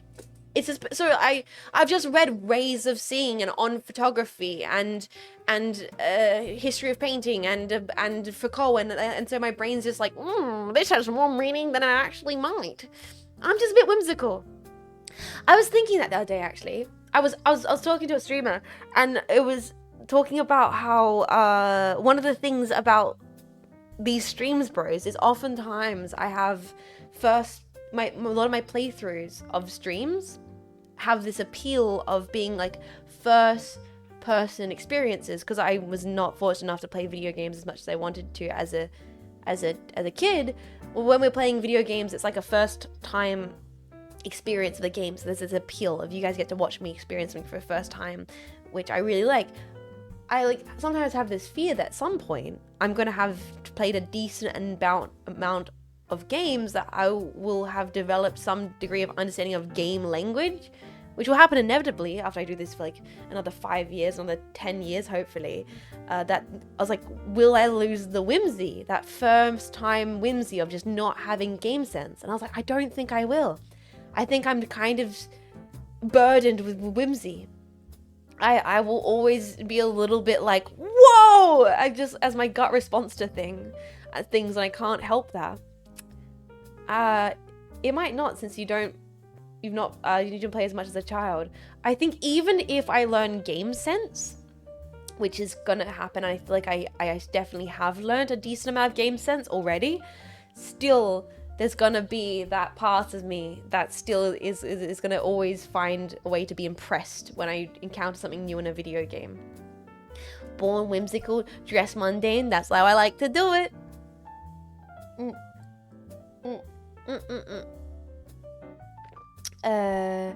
Your mental image of you is your whole world is this washed out watercolor world, like how they show it in movies. I don't know. I just like I do find it's a little sad in some regard that I can obviously for obvious reasons you guys can never see PA San's paintings because there's a lot of color, a lot of that kind of stuff. I feel like I'd say something. I want to maybe do some paintings of VTubers, which would probably allow me to show the style properly. That could be fun. I guess you're easily amused. You're able to somehow find enjoyment in every game, and it confuses me. I'm easily amused, but I'm also incredibly critical of the art and media I consume. Like with Severance. I find myself teetered on this thing of like, well, I want to put my criticism, I want to put my Roger Ebert hat on and be like, here's all the things I don't think landed as well, but I also am able to really enjoy it where it was really successful.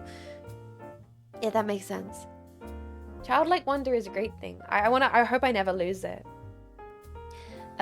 It's too easy to become jaded. You kind of have to fight every day to not be jaded. Sometimes it feels.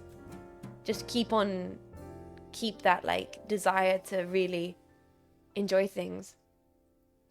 Jess, do the colors talk to you? We need to be honest. No! I'm not crazy! The colors have personalities, but they're not having conversations with me. Though I could imagine what their conversations would be like, but that's just having like, I could imagine how 7 would talk to 8, but that's just having an overactive imagination. That's not them literally having a conversation with each other inside my head, even though they are literally having a conversation.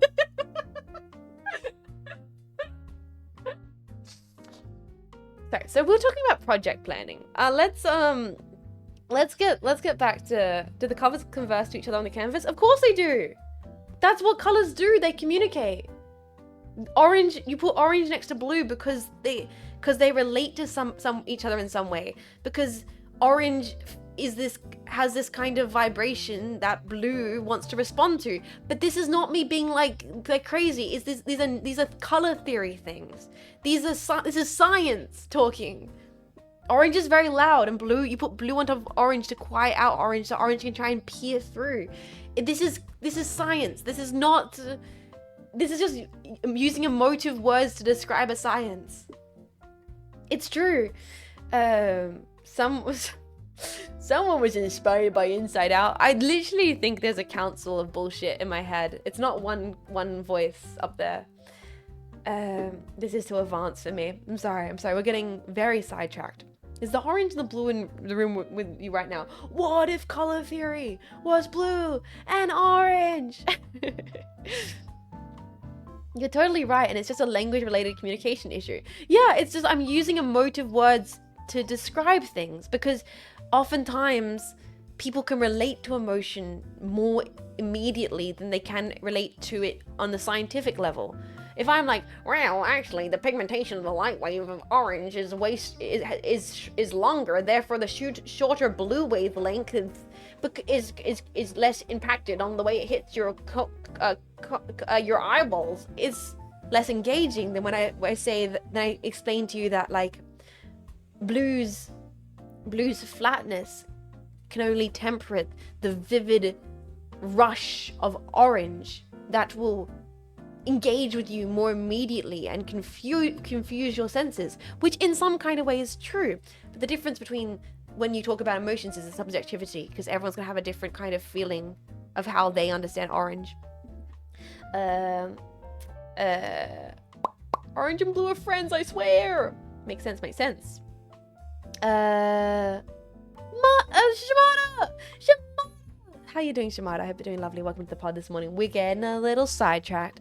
We started talking about color theory, which was not part of my intention. What we're meant to be doing is talking about project planning and possibly getting into questions, because there are some questions on the pod that I wanted to answer. Orange and blue are friends. Let's go Domettes. Let's go Doublets. It's the same with music. There's settings for sense that affect the things like wet, dry, brightness, dullness. It's like trying to describe with words something where the words don't apply. Yes, like a wet sound. Like what really is a wet sound? Specifically when it comes to a synthesizer, obviously it's like a and then it's like kiki and boba. These are just all kind of words we use. Like sometimes sci-fi is kiki, but sometimes sci-fi is boba. And you know what I mean? It's this all design theory. It's hard to try and create ways to Kiki and Boba? Wait, oh, let's not get into Kiki and Boba. Okay. Kiki and Boba. Kiki and boba refers to non-arbitrary association where people tend to associate the word boba with a round shape and kiki with a spiky shape. It's a phenomenon which is observed through multiple languages. its mouth shape and sound properties. Why is bulba sound round to you, and why does kiki sound sharp? When in the end of the day, there's no. Here it is. Here we are, jetpack. Which one is kiki? Which one is bulba? Because of phonetic, you know? This is a visual emotive response to a sound wave, right? This is what I mean by I don't think I have synesthesia. I think I'm just doing things that most people do, which is associate semiotics, sounds, volumes, relations, and connect them together in a big old messy mess inside my brain. Bibi and Coca. It's the mouth shape, yeah, because it's a round and it's the sharpness of the sound of kiki. That which sounds sharp, right? It hits your brain in a certain way. It's like, and then it can go further to like people associate a certain color with this. Maybe you even have a certain smell. Maybe bulba smells like soap to you. Maybe like bulba, you could imagine the smell of bulba is maybe it's like it's kind of a soapy thing, or maybe it's a floral, whereas kiki is like a cinnamon, a spice. Maybe it's chili. Maybe it's a kind of aniseed or a petrol smell, something that tingles the senses. Whereas bobu is a warm smell, like a cedar or something like that. You know what I mean? Our senses are so deeply tied and strangled and tangled, and they relate to so many different things that I don't think I have synesthesia. All I'm doing is getting everything tied up in a fun little way and being a little bit over creative. You had me, but I lost you. Wait, what? Understood. We love kiki here. We hate bulba. I, for one, love a good pair of bulba. Okay? That's what synesthesia is, though. No! Everybody does this. Everybody does this. Bulba, my beloved. I'm a fan. Conversely, synesthesia can simply argue just to be another word for people who are more educated in certain abstract fields. Like, yeah, I just feel like I've spent more time in my brain thinking about that kind of stuff than some people have. And that's not for better nor for worse. It just means I walk around going, the blue smells funny today. Because I think about that when most people don't think about that, which is completely fair. It doesn't make me any better, any worse. It just makes my brain immediately go to something different. And maybe this goes back to the rotating the apple. Maybe it's some people's brains don't want to rotate the apple. My brain can smell the apple, and the apple has feelings. But that's just because that's the way my brain's hardwired.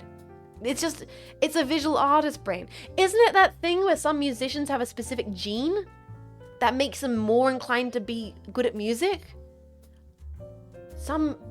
Is it synesthesia, or is it just I've got my brain's more inclined to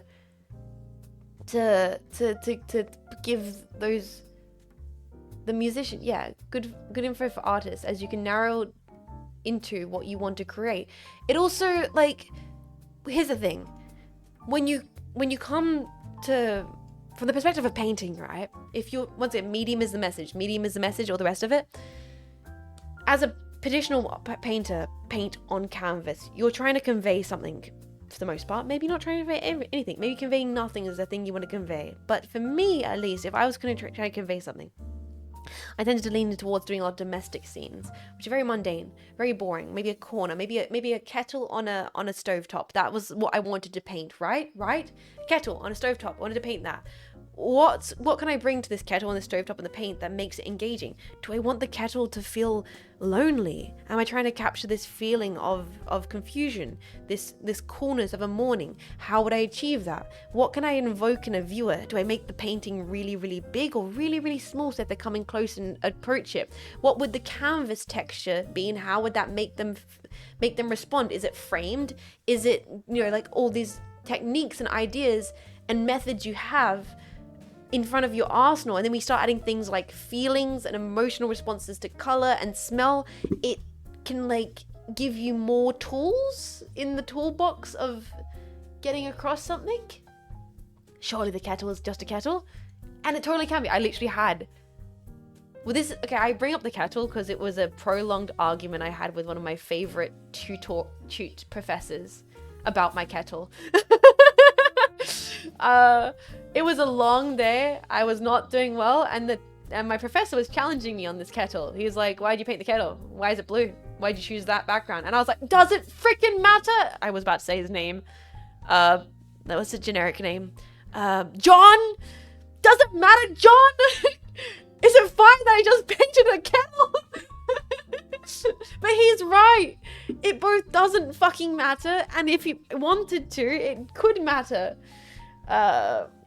It was a full kettle battle. It was me getting quite passionate in front of my whole peers after not sleeping at all and not having anything better to bring to my tute. And I should have had something better to bring to the tute, but honestly, I just wanted to paint the kettle.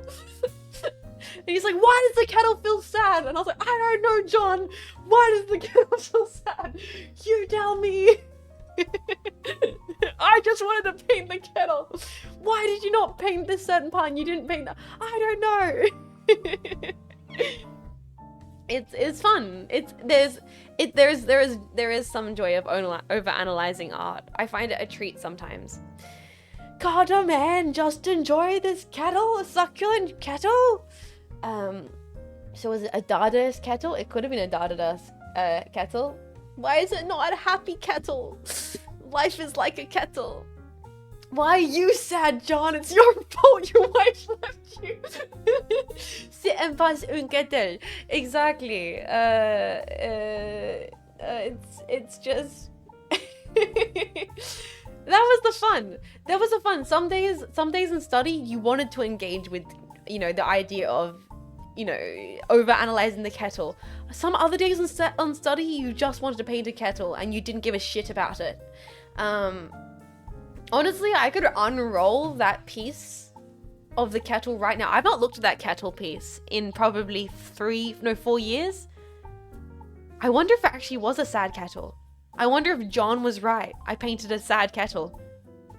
Should I go grab it and look at it? I've not looked at that piece in in like 4 years. Maybe I was... Maybe it was a really fucking sad kettle and I didn't realize because I was in I hadn't slept properly for weeks and I decided to paint and John was right. Professor John was right. I painted a sad kettle. It's a sad kettle that I made by needing more sleep. Oh my god! I painted the thing which gave me coffee. Holy shit, it was holy shit.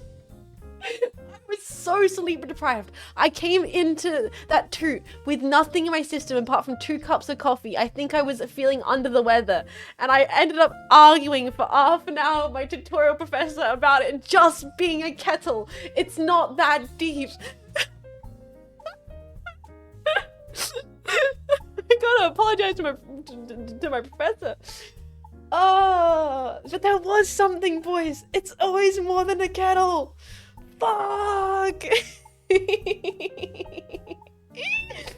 Anyway, I should answer the questions. We've only probably got another hour of the pod. Let me stop talking about art theory, art bingus, and let's answer your guys' questions. All right, boys, we're going over to the question section. Oh, holy crap! More questions have come through since I've started. So let me look at these. Oh, first question. Long-time caller, first-time listener. Do you have any podcasts, blogs you'd like to recommend? I apologize. I'm not a podcast viewer. In fact, the only podcast I regularly check into at the moment is Dish. That's the only one. And it's not even about art. It's about cooking. So I would say Dish, as it's the only one I'm really listening to. I probably should listen to more pods myself, considering this is kind of a pod and will be more. Oh, actually, no, that's a lie. The only 2 pods I listen to is I listen to Dish, and I've started recently listening to What's the Juice, which is kind of interesting. That might be out of What's the Juice pod. I've only listened to 3 episodes of What's the Juice. Because I found the lady in What's the Juice. what's her name? Alia. Alia. I found her YouTube was recommended to me. She's like a content creator in New York, and she does lots of cooking. And then once again, I like cooking a lot, so I was like watching her videos where like slice of life, what she cooks and eats during the week, and it was like good inspiration for like, oh, I could maybe try eating something like that. And then I found out she has a podcast with her partner, who I didn't even know that one, I didn't know it was her partner at first. Two, I didn't know that she was married to them.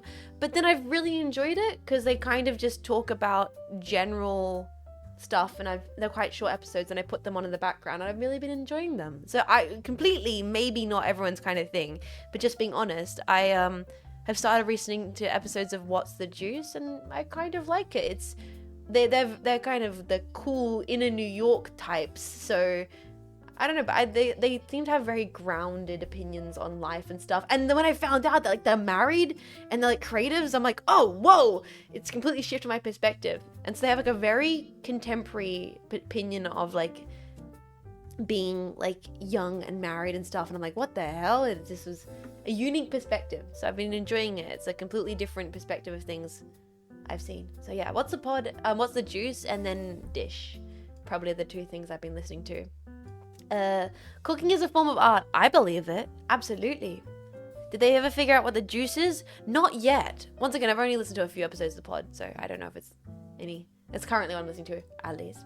Next question. Sorry. Let's go to the next question. Althus, thank you for submitting the question, which is just gun tank, ? Appreciate that, buddy.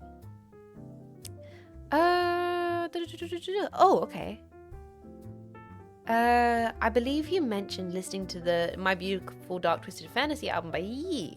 Do you still listen to hip-hop or / rap music? If so, which artists have you been listening to, and what's your view on the genre of music? Hi, I'm a very white girl, Jean Faymas, very Caucasian. Allow me to now talk about my opinions on hip-hop rap music. Yeah, sometimes, not a lot. A little bit. Not as much. I won't say I know a lot about the hip-hop / rap genre at all. But I have listened to some. Like I like Pablo. Is it Pablo Picasso? I actually like that album. I remember listening to it when it was like in different earlier forms of that album. Like I like that album, the Kanye album Pablo Picasso. I like MF Doom. I like Tribe Called Quest. and Life of Pablo. That's the one. Life of Pablo. I listened to that back in high school. I think late high school. So like Living the Life Pablo. I like MF Doom a whole ton. I love Tribe Called Quest. Enjoy MWA. Who else do I like listening to? I like DJ Shadow. But I won't say I listen to a lot of hip hop / rap necessarily. Given the option, I'm probably gonna spin Slint over like Tribe Called Quest. However, I do enjoy hip hop. I do enjoy I'm not against it. I'm not like one of those people who's like, I listen to everything but from hip hop and country. No, I listen to both. I listen to everything, including hip hop and country. Like I fucking love MF Doom, and I will put MF Doom on regularly, but I can't say I'm the most versed in the genre, and I can't say I've listened to like a massive variety of hip-hop artists. I don't know a lot of what's happening with contemporary hip-hop.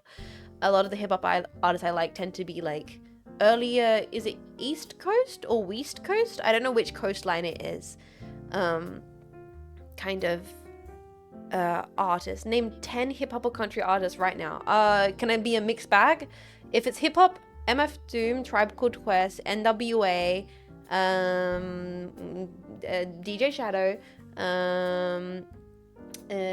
probably then I'd say Kanye maybe, and then if it was country, Dolly Parton, Bob Dylan, Connie Converse, probably Johnny Cash, and who's like another one? Dylan's folk country. Okay, if Dylan's folk, for me, Connie's considered folk. Then if Dylan's folk, Connie might be considered folk. But like Johnny Cash is like folk country.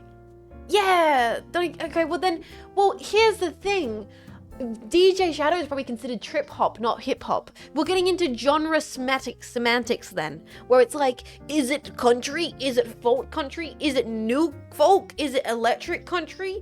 Oh, it's only country if I'm talking about fucking my tractor and doing a key change. And if that's the case, then I don't like country. Like if country is like, I got a big truck and I'm drinking beer and this is the low common denominator here. Like that's not my music I like country wise. It's not. Then I like folk musicians because I like Dylan and Cash, and I like Connie, and I like Joni Mitchell, and I like all those kinds of stuff. Then, you know, it's, yeah, not the Bo Burnham bit. He did it so good, I gotta steal it. It's like, yeah, every lady has to be a view and country milk it. Yeah, like I like folk then over country explicitly, but you know, there's like, well, it's like, would you consider Purple Mountains to be folk or country? Would you consider it to be Sun Kill Moon folk or country? Would you consider, like, it's you're getting into semantics of music where it's like most of the time something will fit into a genre and not be anything like that genre. Like, what was it the other day? Beach Boys is considered bedroom pop? Why? Because fucking what's his name was bedbound for like years because he couldn't leave his apartment. Goddamn, Brian Wilson is not Cave Town, okay? But that's apparently, it is considered that. Like, there's no bedroom at the beach. Well, Brian Wilson was bedbound for the entirety of the release of the final studio albums of the Beach Boys because of mental health problems. But so that it's technically considered bedroom pop. It's weird. Like, you know, we can't get into the whole music semantics because it just becomes chaos. It's people trying to vaguely put the individual artists into some kind of categorization when a lot of it's each to its own. Ooh, lying in bed like Brian Wilson did. It made more sense now.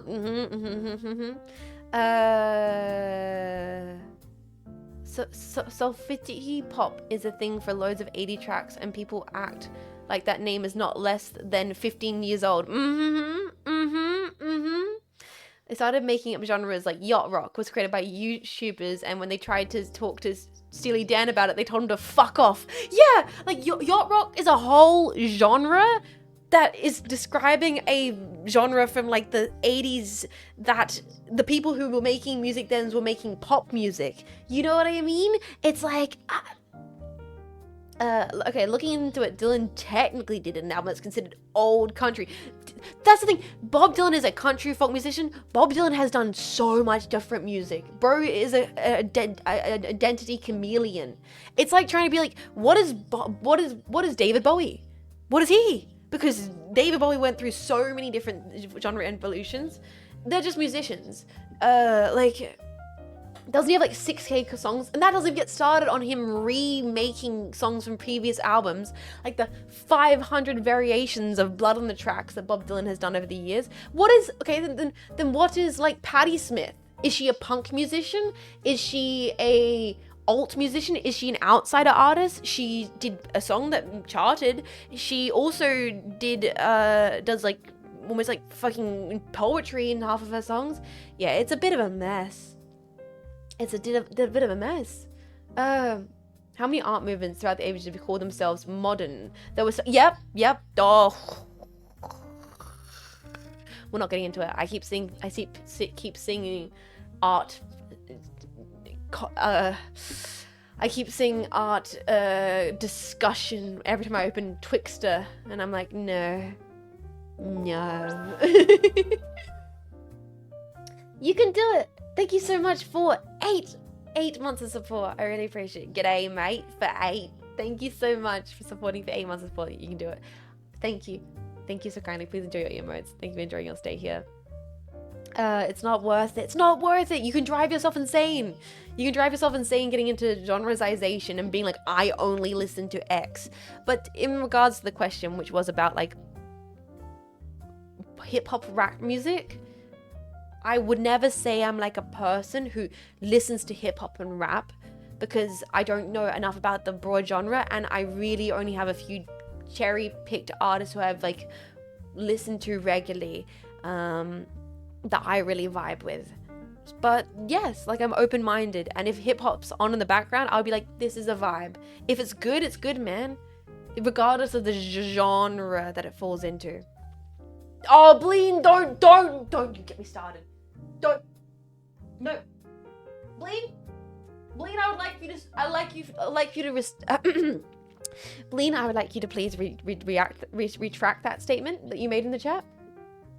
It's literally one of my favorite artistic devices, and people are getting their knickers in a knot about it. People are getting their panties in a twist about one of the most classic, fundamental pieces of creative device, as if it's some kind of dejective, lowly method of communicating any kind of thing, when it's just like, I'm gonna shut up. I'm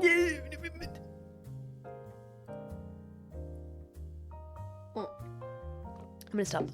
We're not getting into this. Next question. Thank you for the question. Hopefully I answered it. My recommendation is I really like DJ Shadow. I really like MF Doom. Yeah, but I wouldn't say I know a lot, but I would say I would listen to more, and I should listen to more hip hop and rap, because I do really enjoy it. Next question. Let's see here. Couple questions. How do you value what you contribute to at the workforce? And second part, which do you most, can't the least? Huh?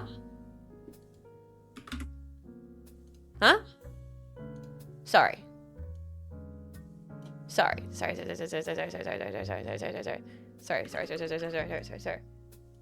What? You fuck. This is so cruel to my dyslexia. Huh? How do you value what you contribute to the... I think this is not someone like... This is not second language. Someone's fucking with me. Second part. Because the apostrophes are perfect. The grammar is perfect on this. This is intentional. Okay, let me unpack this. How do you value what you contribute to at the workforce?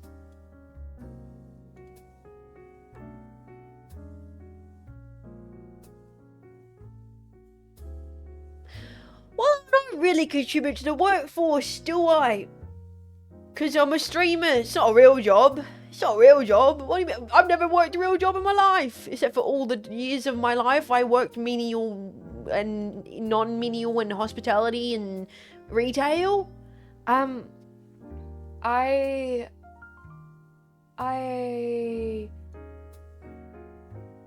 like to believe I contribute something. What did they call in when you the food, hold food out? Exactly. Have you ever had a dream with the we dream? I do understand this. I do kind of understand this. I think it's like, yeah, how do you value what you contribute to the workforce? First part of the question.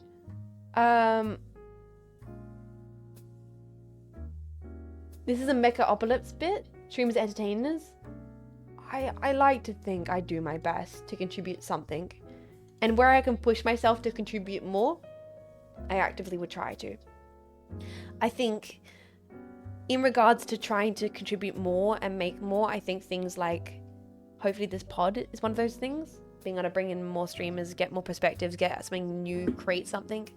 Dance, little stream minstrel, dance. At the end of the day, 1000%, I'm like, you can just throw peanuts at me and I'll make the funny thing and laugh. But I try to. And I want to, constantly.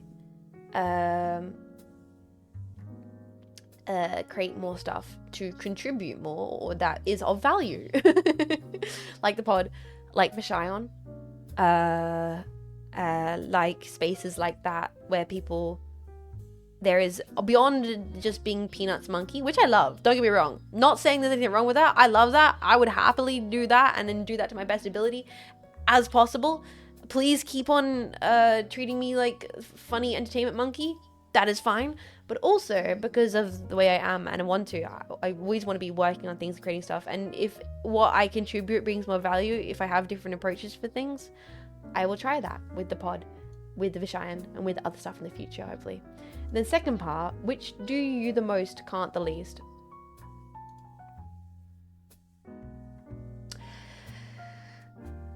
Probably the emails and the taxes and the business stuff. Honestly, there's a lot of it, and I'm the least good at it. Of the which I do the most, which I need to do the better, it is probably the me constantly being like, okay, to make these things I like how honestly you answer this question. Why not to make these things happen, like, you know, pod stuff, like Vishayan stuff, like project planning, to make it organized and healthy and welcoming, the things that I do the worst that can do better, that I value, which is proper communication. Like, one thing currently, which is really hard for me because of medication, because of life, because of everything, is responding to stuff, responding to projects, organizing the ins and outs and the specifics for projects, like getting those things sorted, the formalities. That is what I do the most but can't the least, honestly. is those kind of things, all the things I do the most when not on the live thing, that I can't the least, is that one. I hope that answers your question. We should pin that question. Let me see what other questions we have here.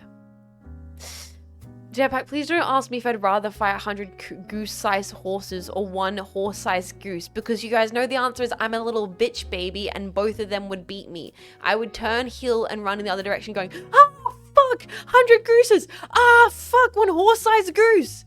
Yeah, like, you just know, I'm gonna turn and just run and scream like a little bitch. I'm not fighting nothing of that. I'm not even attempting to fight any of that. What's the next question? Let me have a look here.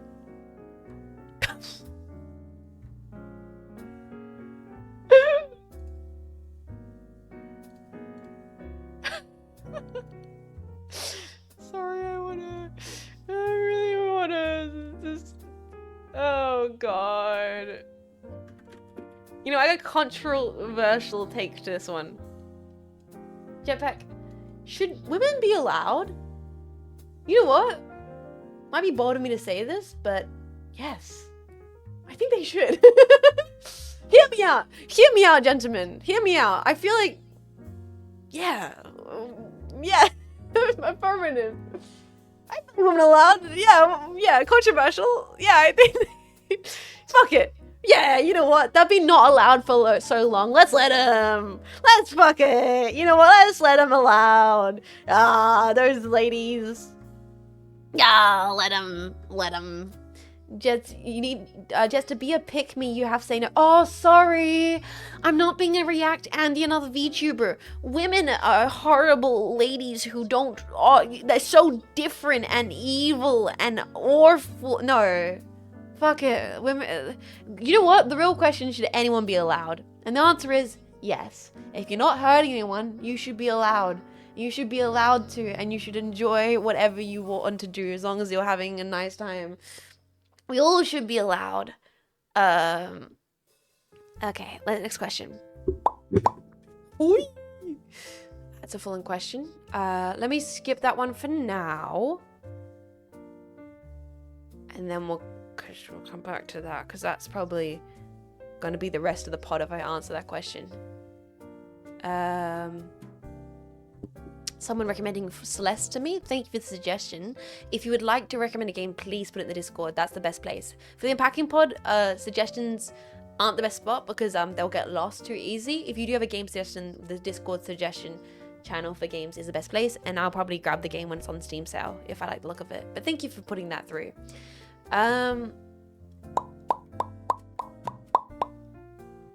Okay, I won't screenshot it.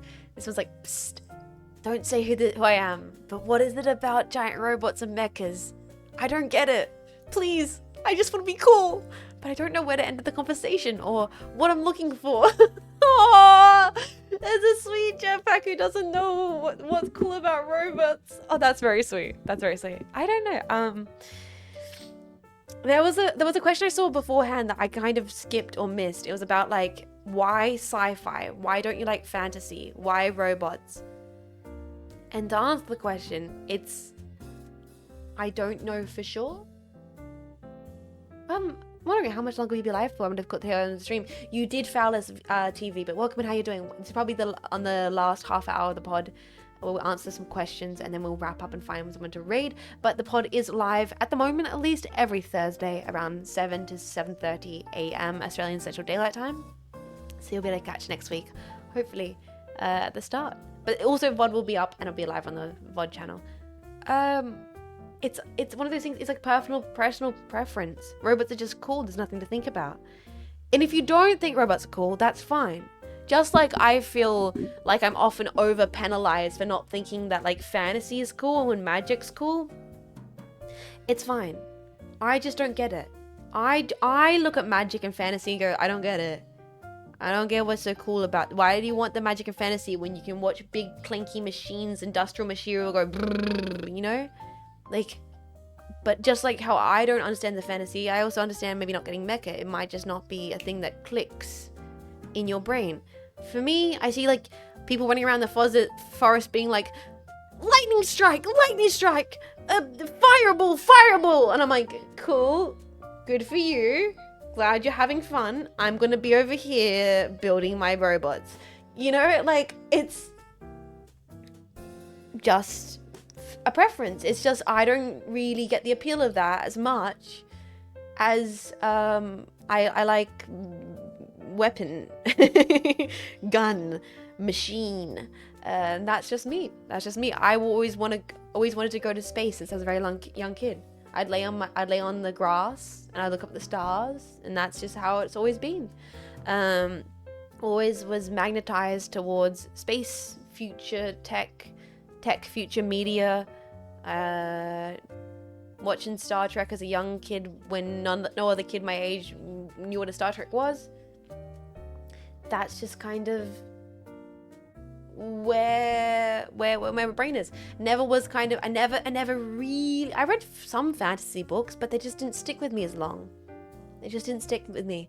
So if you don't need to know what it's about, giant robots. At some point maybe it'll click for you, and at some point it won't, and that's okay. Hopefully that answers your question. Every time I take a sip of coffee, I think about you for a moment. 1, calm down, parasocial pack. 2, that's kind of funny. 3, I'm kind of glad it's coffee, not the Smiths. Unfortunately, I have a effect on people. I have an effect on people who I've met in my life, forever burdened to think about me when they Smiths plays.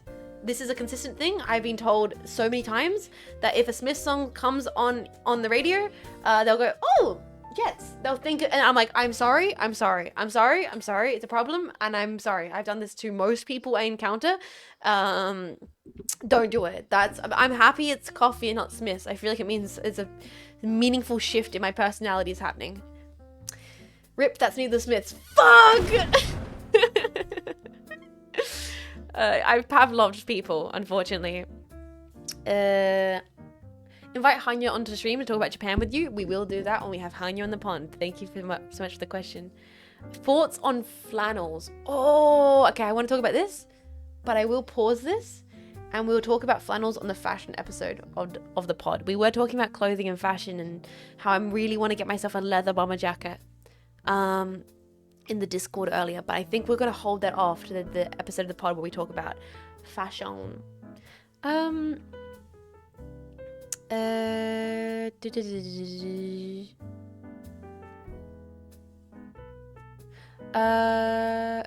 I'm working on a sci-fi novella right now. Cool. I decided against hard sci-fi, completely fair. Went for a style a bit more cheesy, kind of fantastical, 60s and 70s style. Awesome. I'm working really hard on it. Good luck, bro. It's for a contest. That's exciting. I'm one of those guys who writes for contests. One day I'll get my W. I hope. First of all, that's absolutely brilliant. Creative writing is a massive challenge. Best of luck to you. And hopefully one day you do get your win. Deciding to go with hard sci-fi, I think that makes complete sense. In regards of like, for a novel concept, soft sci-fi is definitely a way easier thing to approach. I don't think I could ever write hard sci-fi. You definitely need like a bit of a team to double check, triple vet everything if it comes to hard sci-fi. And I don't think it's one or the other is superior in any kind of regard. Or you can be a huge nerd. That too, that does work. But yeah, good luck, dude. Good luck with that.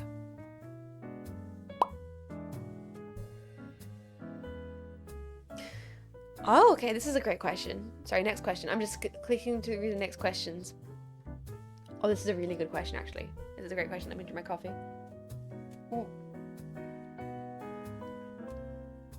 Sorry, I didn't mean to sink into the floor there. Great question. Have you ever looked back at one of your old VODs or a comment and thought, I know that's me, but that's not me. That person is the enemy and they must die. And then enter a time machine and destroy your past self because you're so cringe? Yes. So many times, yes. So many thousands and thousands and thousands of times, yes. But I'm okay with it. And I think it's the thing to become okay with it is a very powerful thing. I've been cringe my entire life. Anytime I look back at myself, and I probably look back at this version of myself, it's why sometimes I stop myself, and no, regularly I try and stop myself when I go on tangents about my opinions of things, because I know that 30-year-old Jets look back at mid-20s-year-old Jets and go, oh my god, you were such a dumb mid-20s thinking you had the right opinion about this media and you didn't. So I always check myself, and I try my best to check myself, but that's good. Like, God, when I first started off being a VTuber, I would post all those cringe VTuber tweets. I was way more inclined when I talked about this on the pod beforehand. When I started off, I had a bit of a different opinion, or I fell a bit more into the world of being a VTuber, less than being a streamer. So I did a bit more of the cliches, the idol things, the cutesy things, the old worlds that felt appropriate. And I was early 20s and a bit, more nervous and high strung on stream and felt like I had to be more cute. I was nervous that people wouldn't want to just hang out with their bro and drink beers and play retro video games because I was just starting off. So I was like, I tampered that part of myself, and I look back and go, God, Jets, just tell chat to fucking Cracker McCall one, have a good time, but I'm okay with that cringe part of myself being there because it meant I learned and I grew and I realized that no, I don't want to be like that. And I'm now more comfortable as I am as a streamer, being more open and playing what I like, because I will look back and cringe at myself.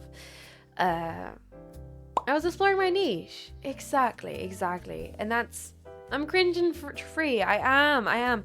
And every time on stream, I get more and more comfortable. Every stream I do. Every stream, every game we play, every new game that becomes part of my personality.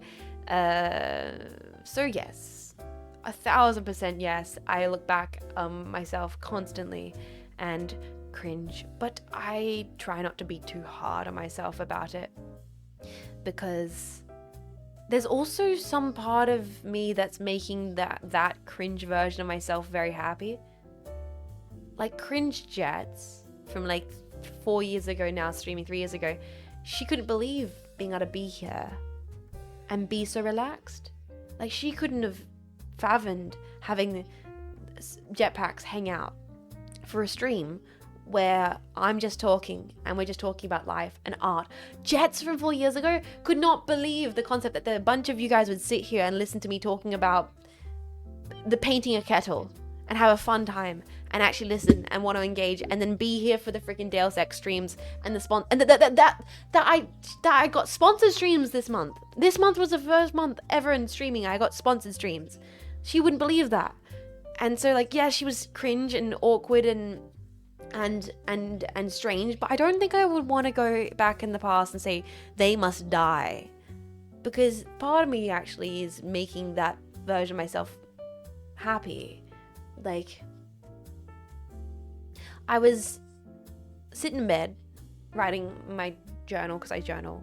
I do that, and I read and journal, and I was kind of like sitting there, and I was like, wow, you know, it's now been a few months moving back to see family, moving states, moving facilities, sitting there. Me and my mama was sitting next to me, and I was just, you know, this moment of like, I had a brief thought of like my 13-year-old self, like a really young me, because I was starting to get really stressed out for no reason. I was starting to get like really anxious for no reason. I don't know, I was like getting really in my head, and I stopped myself, and I was like, yeah, but bro, do you think like 13-year-old you with the blue fucking sweep fringe listening to Midwestern emo could think you could be here, even if it's chaos? Like, even if so much is happening and things are so chaotic and it's constant non-stop, how lucky, you know? How lucky to have got this far, you know? The OG Deus Ex streams were the first ones I saw of you, and you were easily my best discoverer of 2023. Jets, who played OG Deus Ex, is such a different Jets. I recently went back and checked those VODs. She's a different person, and it's crazy to see. And I do cringe at her, but I love her deeply. Whatever form she came in. She's a strange little nervous, high-pitched, high-strung... Oh, what's going on, chat? Oh my god, freaking explosions. Oh, I'm messing it up. Oh god, guys, I don't know what I'm doing. That's her. And she's working it out, and she will work it out. And I will look at future me and I work something else out. You know? She's so intense. She's so nervous, and she doesn't know what's going on. And I really appreciate it, because it's gonna take some time, but she's gonna get more comfortable, and she's gonna realize that chat's not gonna hate her, that the jetpack aren't gonna hate her if she becomes more comfortable. In fact, the jetpack might feel even more welcome and enjoy being in the space when she's able to be more comfortable and talk more casually and be more casual. Thank you for the question. That's the next question. That's another question.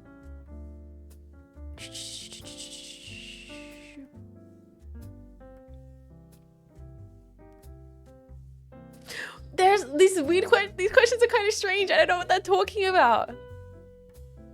Should I go back to the one that was like the really... No, it was a question about art and artist, which is a big thing to unpack. And you're also way better at video games. God, I'm so much better at video games. I think almost every day about how I can be a person that could support the younger me.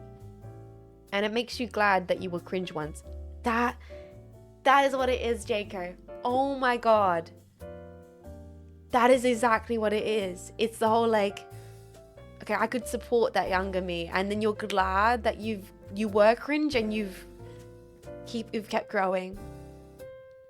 The biggest edgelord I ever met was the early 90s. A guy would go to events of music he didn't like. Listening to the music he did like on his headphones as a form of protest. That's crazy, J5. That person had some kind of trauma they're working through. Be the person you needed to be when you were younger. Yeah, exactly. And then it's like, even if now the current form of yourself is going to be cringe to future you, at the very least, you know it's at like one step forwards, as much as it can be. There's some question here talking about the episodes of Breaking Bad. Unfortunately, I've never seen Breaking Bad, so I can't talk on that topic. And there's another one, I think a person's just quoting music lyrics. Let me go back to the question about the art and the artist. It might be too much for us to get into on this stream. Because I've already talked about my thing on this. It's one of those, it's so context specific. That's my answer to that question. People like to try and draw lines in the sand. You can't. It's very specific on the artist, on the artwork, and on the act. And everything should be taken on a case-by-case basis and that kind of thing. But let me see. So I had a question about separating art from the author. Let's get into it. Let's get into it, boys. We've got a few more minutes. Let's try and unpack this before I give you guys my music recommendation of the week, because I do have a good one this week. I think I got lost. Let me ask it again. Where do you stand on it? Okay, let's get into it. I have mentioned this before on stream, but I'll talk about it one more time. I personally find it really hard to pick a side. Completely fair. On one hand, I would like to separate all art from the creators. So many famous people have done terrible things, and many of those things can't be excused. Exactly. And in some cases those things can't be excused, but being like, it's the 1700s, it was a different time. Like, I won't watch anything made by Polanski because I want to see what came from the mind of a legit creepo who went unpunished. Yeah, but also then there's like Seven. It's a great movie, but then Kevin Spacey did lose his whole career, due to things. So at least faced some, compulsions. But he did face some, degree of consequences for his actions. So where do you stand on this? Is it case by case? Is it always? Is it never? Okay, that's the thing. Like you're saying, I think it's a choice for a person to make, and it is so case by case, and it's all about individual comfort and individual response. There are some artists where you're like, this, I'm acknowledging, I cannot stand this individual who made the work, but I'm very curious about the work, and if I can consume the work in a way that doesn't benefit the individual, legally download, blah, blah, blah, blah, blah, blah, to see the art and give my kind of, consume it, acknowledge it as a thing of like, that person who made it is an arsehole, but I want to see the work they've done.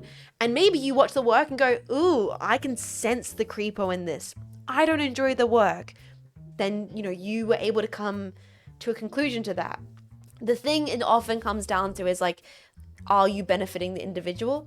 And are you being, I think the separating thing becomes a problem if you're like, it's great and I love it and I refuse to acknowledge what that person did. No, you can go, that person is kind of an asshole, but I like this work. I don't like these part of the works because of this, and I will only consume it in this way. And if the person's still alive, maybe he can go like, I'm not going to do it in any way that allows that person to get money from this. If that makes sense. Like, I'm a fan of U2's music, but I can also recognize Bono's an annoying human being. I'm a fan of the Smiths. Morrissey is a cunt, right? Like,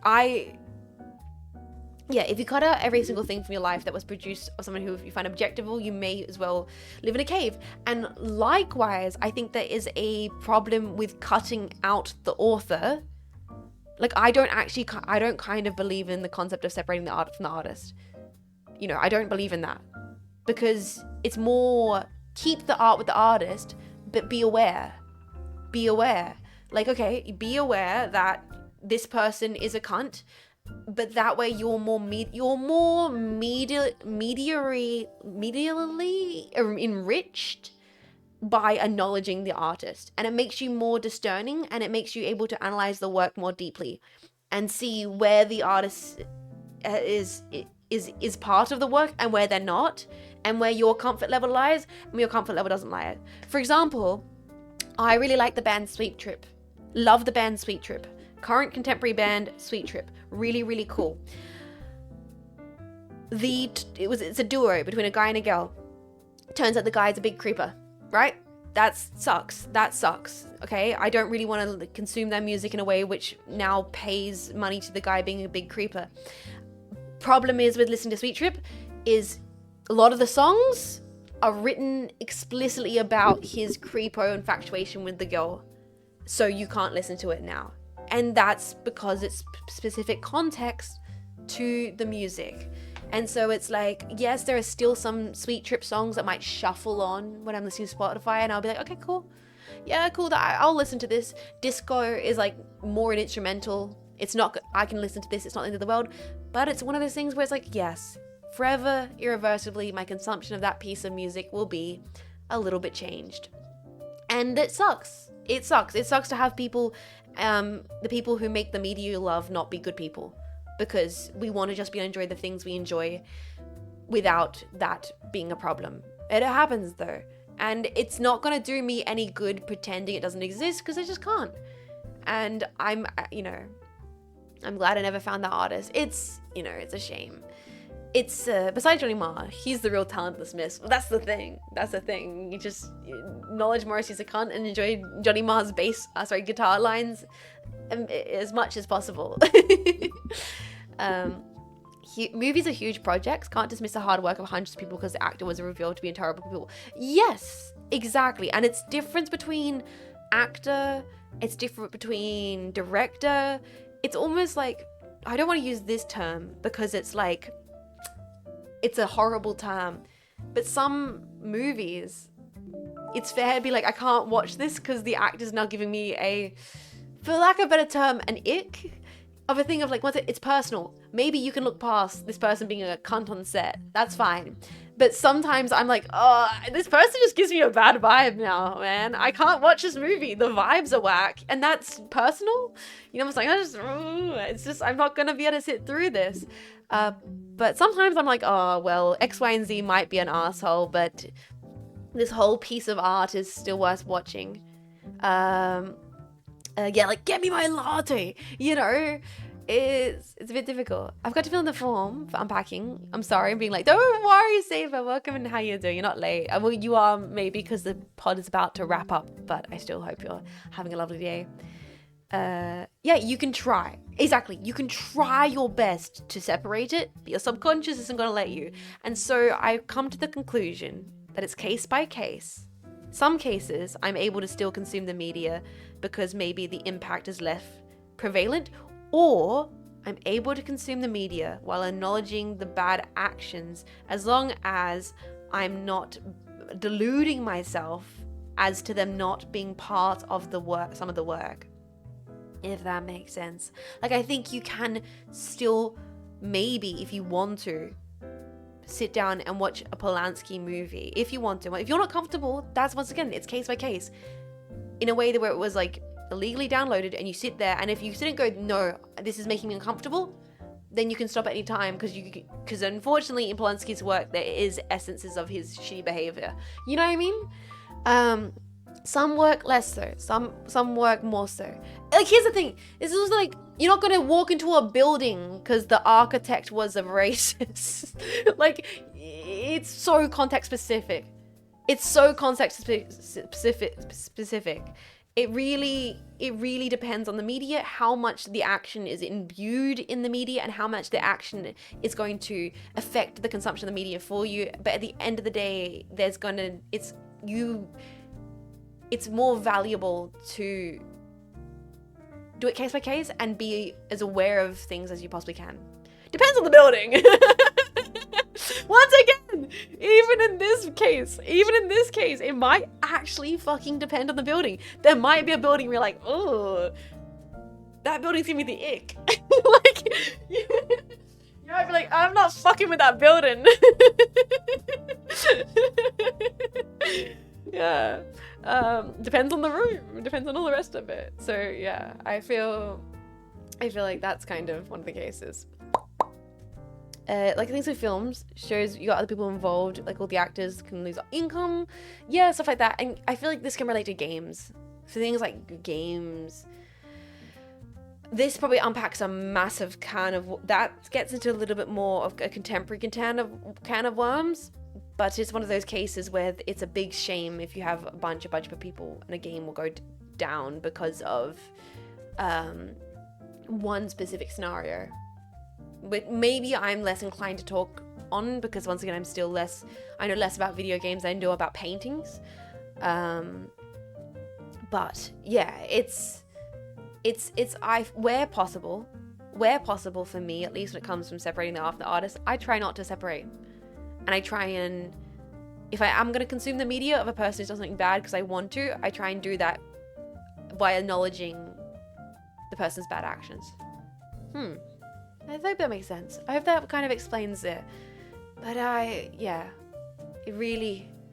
think it does no good to try and completely divide art from artist. I think there's some element of the creator imbued in the work for the most part. And I think it's different context for like a solo musician to like a full crew of people on a movie set, or of a full crew of people developing a game. It's all specific, and it's up to what you feel is the way to approach it that works for you and allows you to consume the media in a way you'd like. Are those media affected by those opinions make them better? Like how Funny Mustache Man works in our edgy collector items?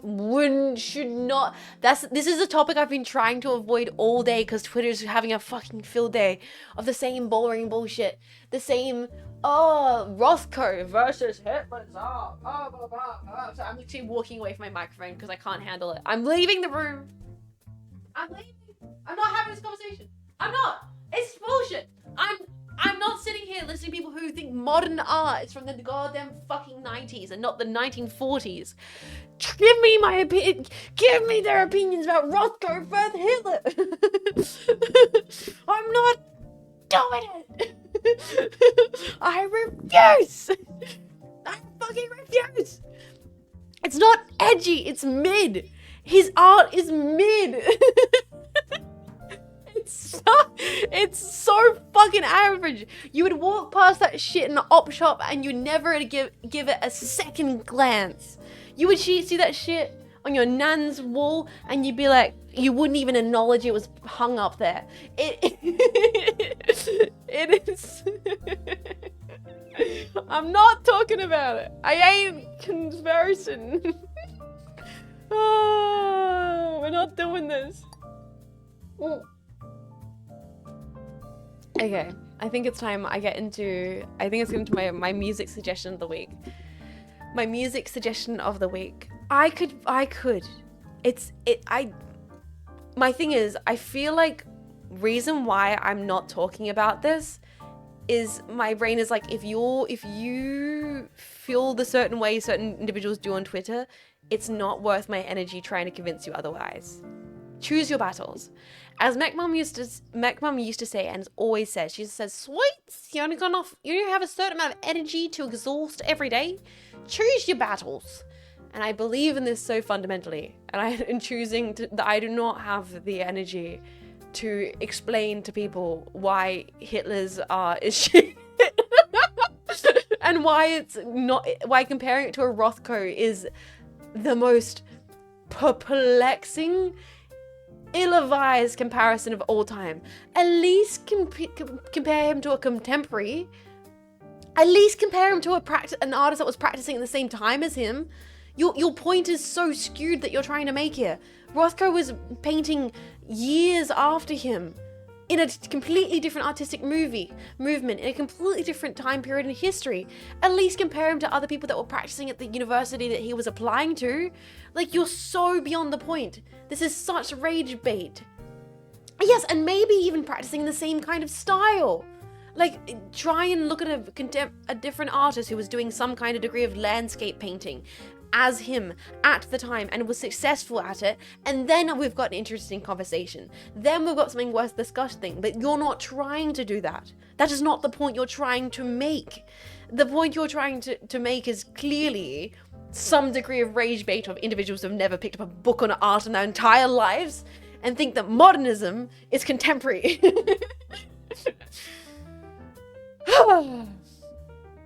Anyway,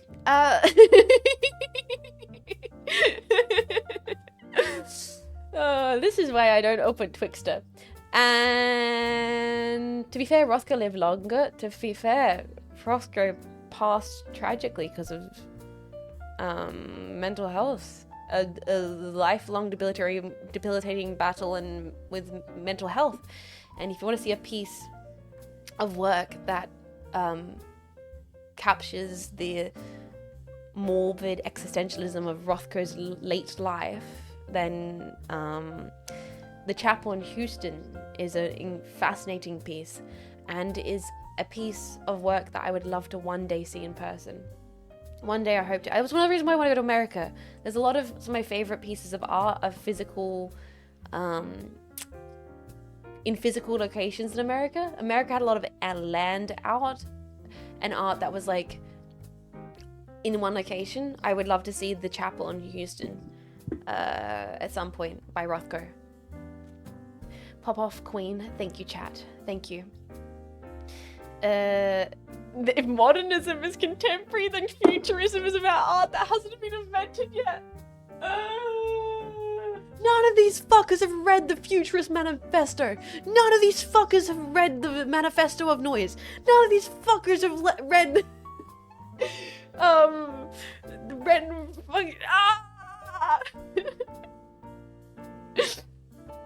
None of them have read the I read too many art manifestos. I've read all of them. I've read the Futurists, I read the Dadaist, I read the Surrealists, I read Manifesto of Noise is so... They can't even find Italy on a map! Oh god, this has been a great introduction to Unpacking Pod. Thank you so much, Jets. Trust me, I don't normally get this ranty about art. That's a lie. That's a fucking lie. That's a lie. That's a bold-faced lie. Italy is the boot. Yeah, Big Mama Italy kicked poor Sicily into the Mediterranean Sea. And that's how I remember. That's how I remember. I kind of do. No, but like, that's a few. Do you genuinely think these individuals would think futurism art is... Futurism's from the goddamn fucking 30s, late 30s, early 40s, and it's a very interesting movement that started with quite bold and ambitious ideals that went greatly into politics and fascism very quickly. But it is interesting. Like, I do find a lot of value in some of the early futurism essays. The essay on noise is a beautiful piece of, not beautiful, but a very interesting piece of text that I really like. Tipta, thank you so much. You're right, Jetson. You should say it. Oh my god, Tipta, thank you so much for tier 3 for 8 months, dude. I really, really appreciate that. Thank you for supporting all my tier 3. Please enjoy your tier 3 emotes. Thank you for supporting the stream so generously and allowing me to do what I do. Funny, haha. Allow me to do what I have here on stream. Thank you so kindly. Thank you so much, Tipta. But no, yeah, genuinely, I do, like, yeah, futurism be damned, whatever they ended up devolving into, which was kind of chaotic. The actual early futurist ideas are really interesting, and I like a lot of futurist art, specifically art on movement. Cubism futurism, which is like, there's like a really cool piece called Descending a Staircase, which I believe is a futurist slash cubist piece of art. No, is it?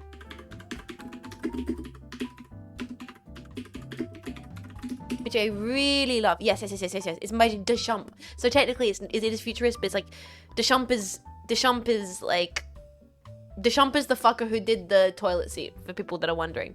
But I love this painting. I love Descending a Staircase. Oh, you guys this might be a little. Was this gonna challenge some Twitch chatters? Is this gonna be challenging? You guys gonna look at this and be challenged by art? Chat, if an artwork challenges you, feel that, embrace that challenge, and go and ask yourself why. Here it is. This is Descending a Staircase by Michel Duchamp. Michel Duchamp, and I really love this piece. It's called Nude Descending a Staircase 2, and painted in 1912. 1912, gentlemen. 1912. Oh god, what was that one? I saw a post on someone's Twitter that like, I thought that Van Gogh was alive during the same time as Jesus. People, they just don't know. People don't understand art history. People just don't understand timelines. People think Picasso was practicing at the same time as Van Gogh, and he wasn't alive in the 50s, fucking drinking martinis in Hollywood. Like, they don't realize that how modern and old modern art was. Picasso saw the moon landing. Andy Warhol was in 80s drinking beers with Madonna. Andy Warhol and Madonna went out to parties together. Andy Warhol, Madonna dated Basquiat, who was good friends with Warhol. Like, Björk met Warhol. Like, you need to understand. Anyway, sorry, people don't understand art history timeline. It confuses people so much. Uh, uh, here is, sorry, I got distracted. It's painting. Nude 2 descending a staircase. I love this piece. This piece is oil and fucking cardboard. Those bitches. You assholes. You assholes. Making shit like this and putting it on cardboard. Oh, the curator in me and the archivalist. The archivalist in me wants to kill you, Deschamps. They all use cardboard. The amount of paintings I've seen on one of my favorite artists, 90% of his work's on cardboard. One of my favorite art, but Bonner, I believe it is one of my favorite post-impressionists. Is all of his, like 90% of his works are on cardboard because it was cheap, quick, and they just wanted to put their studies on something. And wood as well. Wood, so much on cardboard, so much on wood. It's so hard to preserve cardboard and wood. Oil is so volatile, and the second oil goes onto wood or cardboard, it's beginning to deteriorate, and it makes it such a challenge for galleries and archivalists and curators to find ways to display them, preserve them, and you need to understand so many of these paintings that you see on these walls in perfect frames and glass and would have been shoved on a corner of some studio, would have had terps poured on them, beer spilt on them. The amount of paintings I went up close to, I'm like, that's a weird little brown smudge. Someone probably spat on it. They were just sitting in the corner of these painters' studios. They were just whipping them up. And nowadays, some dude just sat on them. Nowadays, they're all preserved perfectly, trying to be immortalized for generations to come. I'm getting distracted. I've not explained to you why I like this painting so much. I've just had it on screen for you to look at for the last few minutes while I keep on yapping. I love this new Descending the Staircase. It's a 1912 piece by Michel Duchamp, who's one of the granddaddies of the surrealist, Dadaist, and like early 1912s art movements. It's also part of, I guess, technically Cubism. The reason why this is in futurism in some kind of degree, because futurism was all about movement. What this is, because you need to think this is post photography. This is post, like, people. This is past the period where people were told that painting is dead. Painting does not exist. Doing realism doesn't really matter anymore. It feels like I'm looking at 3 paintings at once, maybe more, because you are. It's a new descending a staircase. What Duchamp is trying to achieve with this piece is the idea of, can he paint what it is to watch a person descend a staircase? Like, can he capture the experience of a person walking down, the movement of something in a singular image? You know what I mean? Like, it's movement through time. Can he capture time and movement in one piece? And that's what this is. That's what this is. A lot of Cubism is trying to see everything from every angle all at once. That's kind of what Cubism is. Cubism is, can I paint a vase from every single 3-dimensional angle inside one image? I think this is before 3D technology. This is like before a lot of those kinds of things. So artists were trying to, like, surrealists were fascinated by long exposure photography. A lot of the stuff by Man Ray is like iteration. Surrealists love iteration. They loved time. They loved repetition, because there's also these things that they appear in your dreams a lot.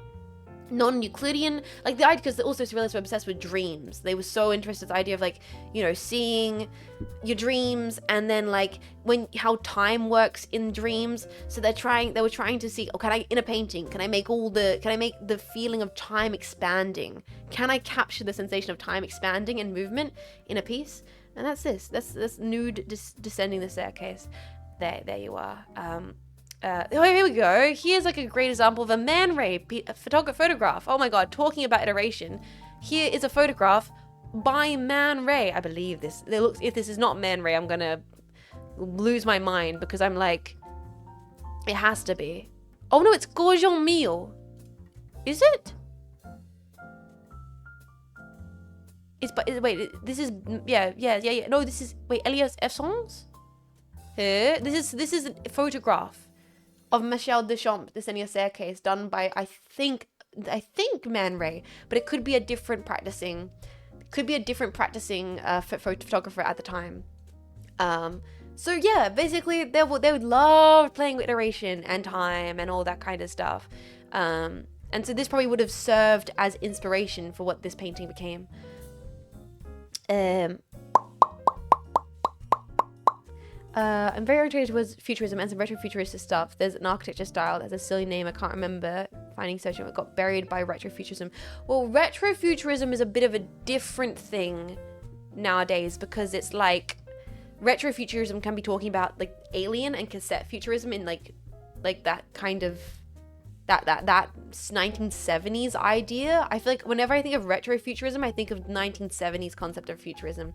Futurists are different. They were practicing during the time of World War II in Italy, and that's a different movement in art. It's too much of an umbrella. Yeah.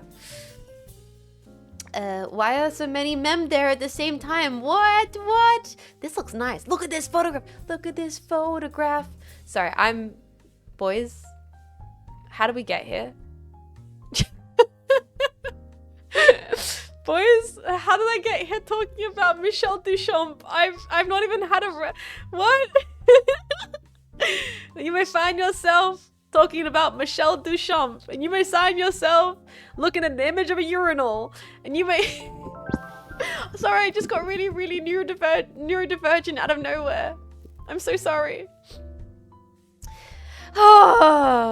Thank you so much, Helvetica. So much. Oversharing mode engage. Honestly, it definitely did. Thank you for being a Prime Pack for 19 months, almost 20 months of supporting this goddamn bullshit. Helvetica, I appreciate it so sincerely.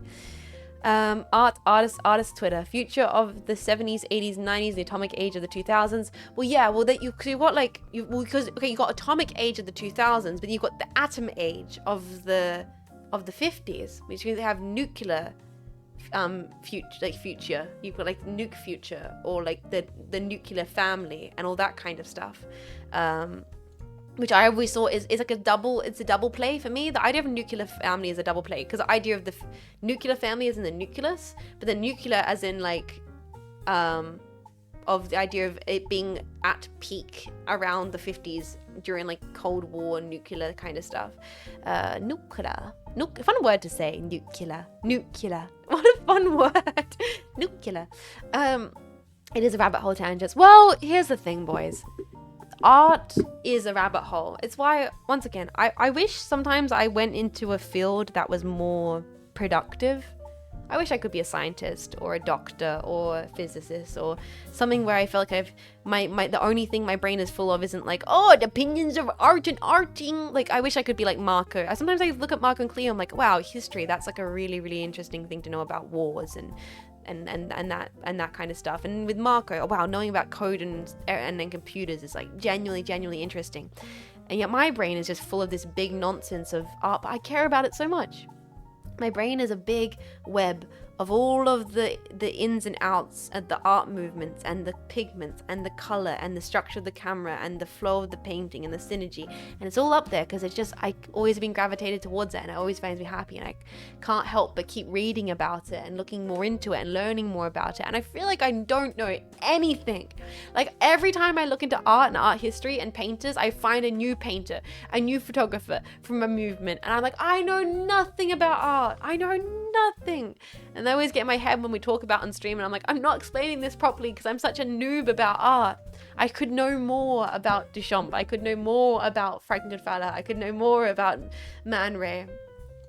But that excites me because it means I can learn more. Yeah. Oh no, she's going back to neurodivergence. Quick, Jets, unplug yourself. That's how it goes though. I do love art history chats though, I'm glad. At least art critics can be snobbish. If historians are snobbish, people bring out the duster, the duster and dustpan. It's hard. It's hard to be snobbish in art. I try not to be snobbish. In fact, holy shit, boys.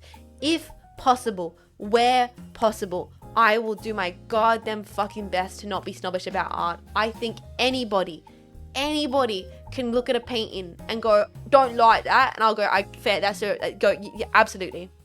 I think you can look at Nude Descending a Staircase and be like, it's weird, don't get it, and I'm like, that's completely fine, absolutely fine. if I could, all I could do would be like give you a little bit of a perspective of like why I kind of think it's cool, to give you a different point of view, that would make me happy. You don't have to understand all art. You don't have to like all art. You don't have to respect all artists. In fact, most artists you shouldn't respect. But I always want to make it approachable, if possible. Encourage a person to go into a gallery and look at the funny pictures and go, don't like it, or I do like it. Oh, it's kind of interesting. Or maybe I want to look at more paintings. I could have painted that. Yeah, but you fucking didn't. Yeah, the thing is, I get that I could have painted that. And that's completely fair.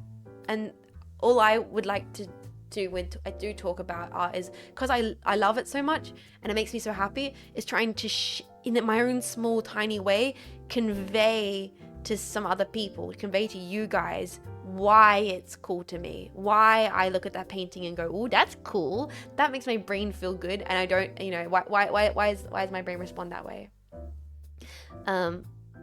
It's exactly same with music and music artists.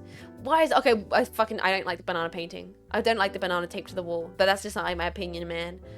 That's just like my opinion, man. I don't fuck with the banana taped to the wall. That's just me though. I think it's kind of shit. I think it's trite. I think it's trite.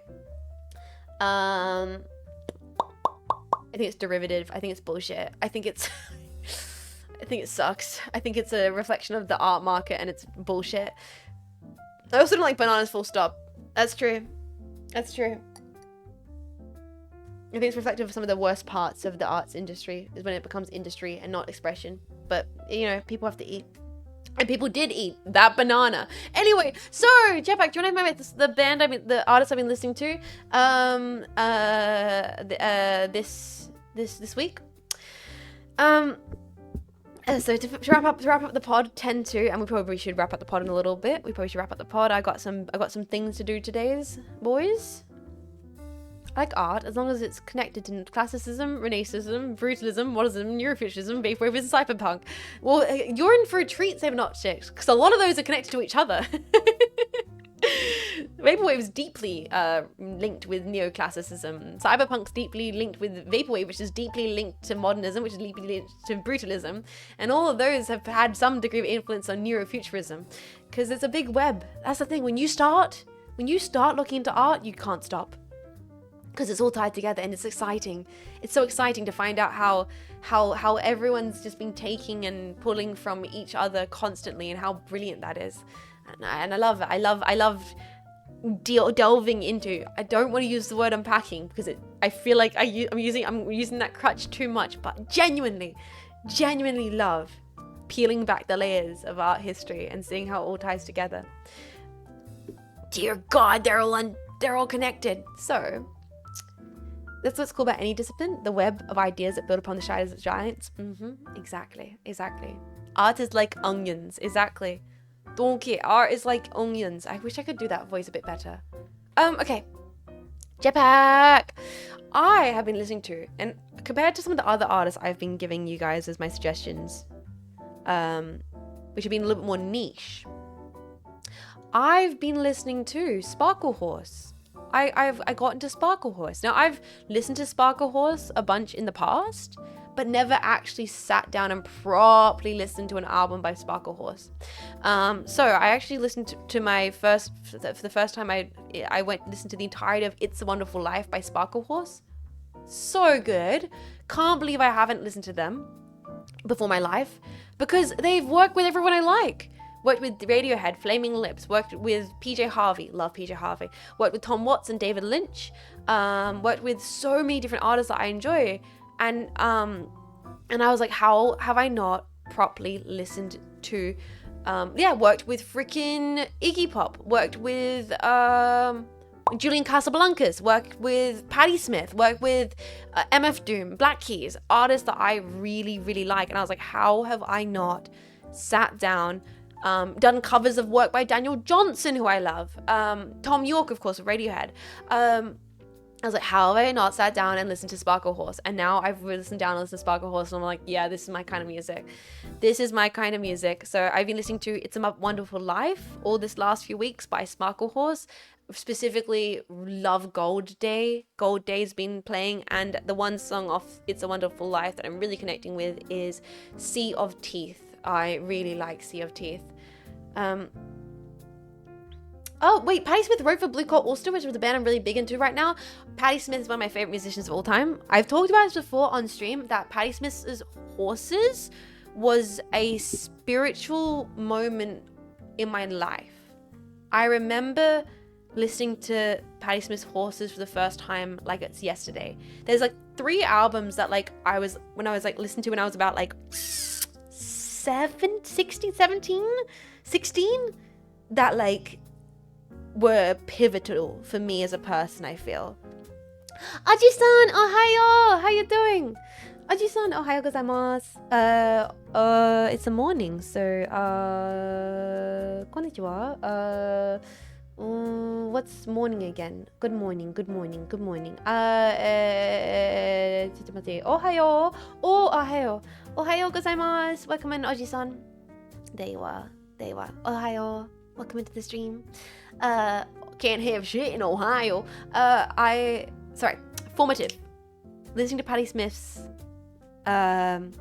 Horses was a formative experience for me. Patti Smith's Horses and probably Queen is Dead by the Smiths. Probably. And probably, like, they're all cliche. I'm very aware how much my formative albums are cliche, but they're cliche for good reason, right? Like, I'm okay with being a cliche. I've accepted being a cliche at this part of my life.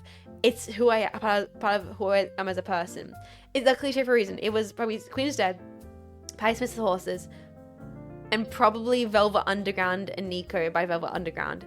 Banana album, there's this point when you're like 16 years old and Heroin starts playing and you're like, I'm never going to be the same person after this ever again, am I? You're like, there's this point where you're listening to this album and Lou Reed is fucking off his tree going crazy and they're playing like fucking noise shit and it's clashing and it's like, and Nico's going, woo! And I'm like, oh yeah, this is going to fundamentally change my taste in music forever. And it did. It absolutely did. Yeah, exactly. Perfect Day, Venus and Furs. No, those are normal. That album gets you in with Perfect Day and Venus and Furs, and you're like, you get in with the shiny, shiny, shiny boots of leather, and you're like, ooh, this is kind of. Wait, what is the whole list? The song list for that album? What is that? Wait. Velvet Under. What's the fucking listing of that goddamn... what order does this go in? Because you don't get hit with Heroin till late in the album. Yeah. Oh my god. Oh, it's the first track on the B-side. That's what it fucking is. So, they get you in with Sunday morning, day is dawning. Then you get really funky, I'm waiting for my man. And you're like, this is great. Femme Fatale, and then Venus and Furs, and you go, run, run, run, run, run. It's jamming. And then you get the beautiful, whimsical, all tomorrow's parties. And where will she go? And what will she wear when Wednesday comes around? And you're like, it's mystical and it's sparkly and it's pretty. And then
brand new form for you to submit your questions and your comments and concerns based on that theme.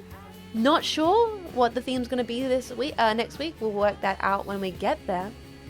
But until then, go to your local galleries, listen to your favorite tunes, eat a good snack, drink a beverage that makes you feel cozy and comfortable, and take care of yourself.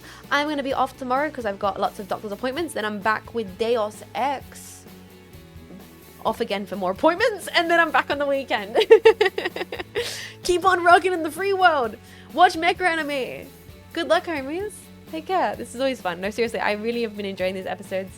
It's been so great that you guys are engaging with them and having a lot of fun with them as much as I am. So have a really good one. Keep watching mecha anime. Yeah.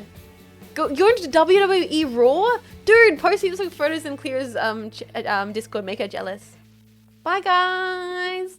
Bye-bye. Take care. Jetpack. Jetting out. I get back to the pod voice.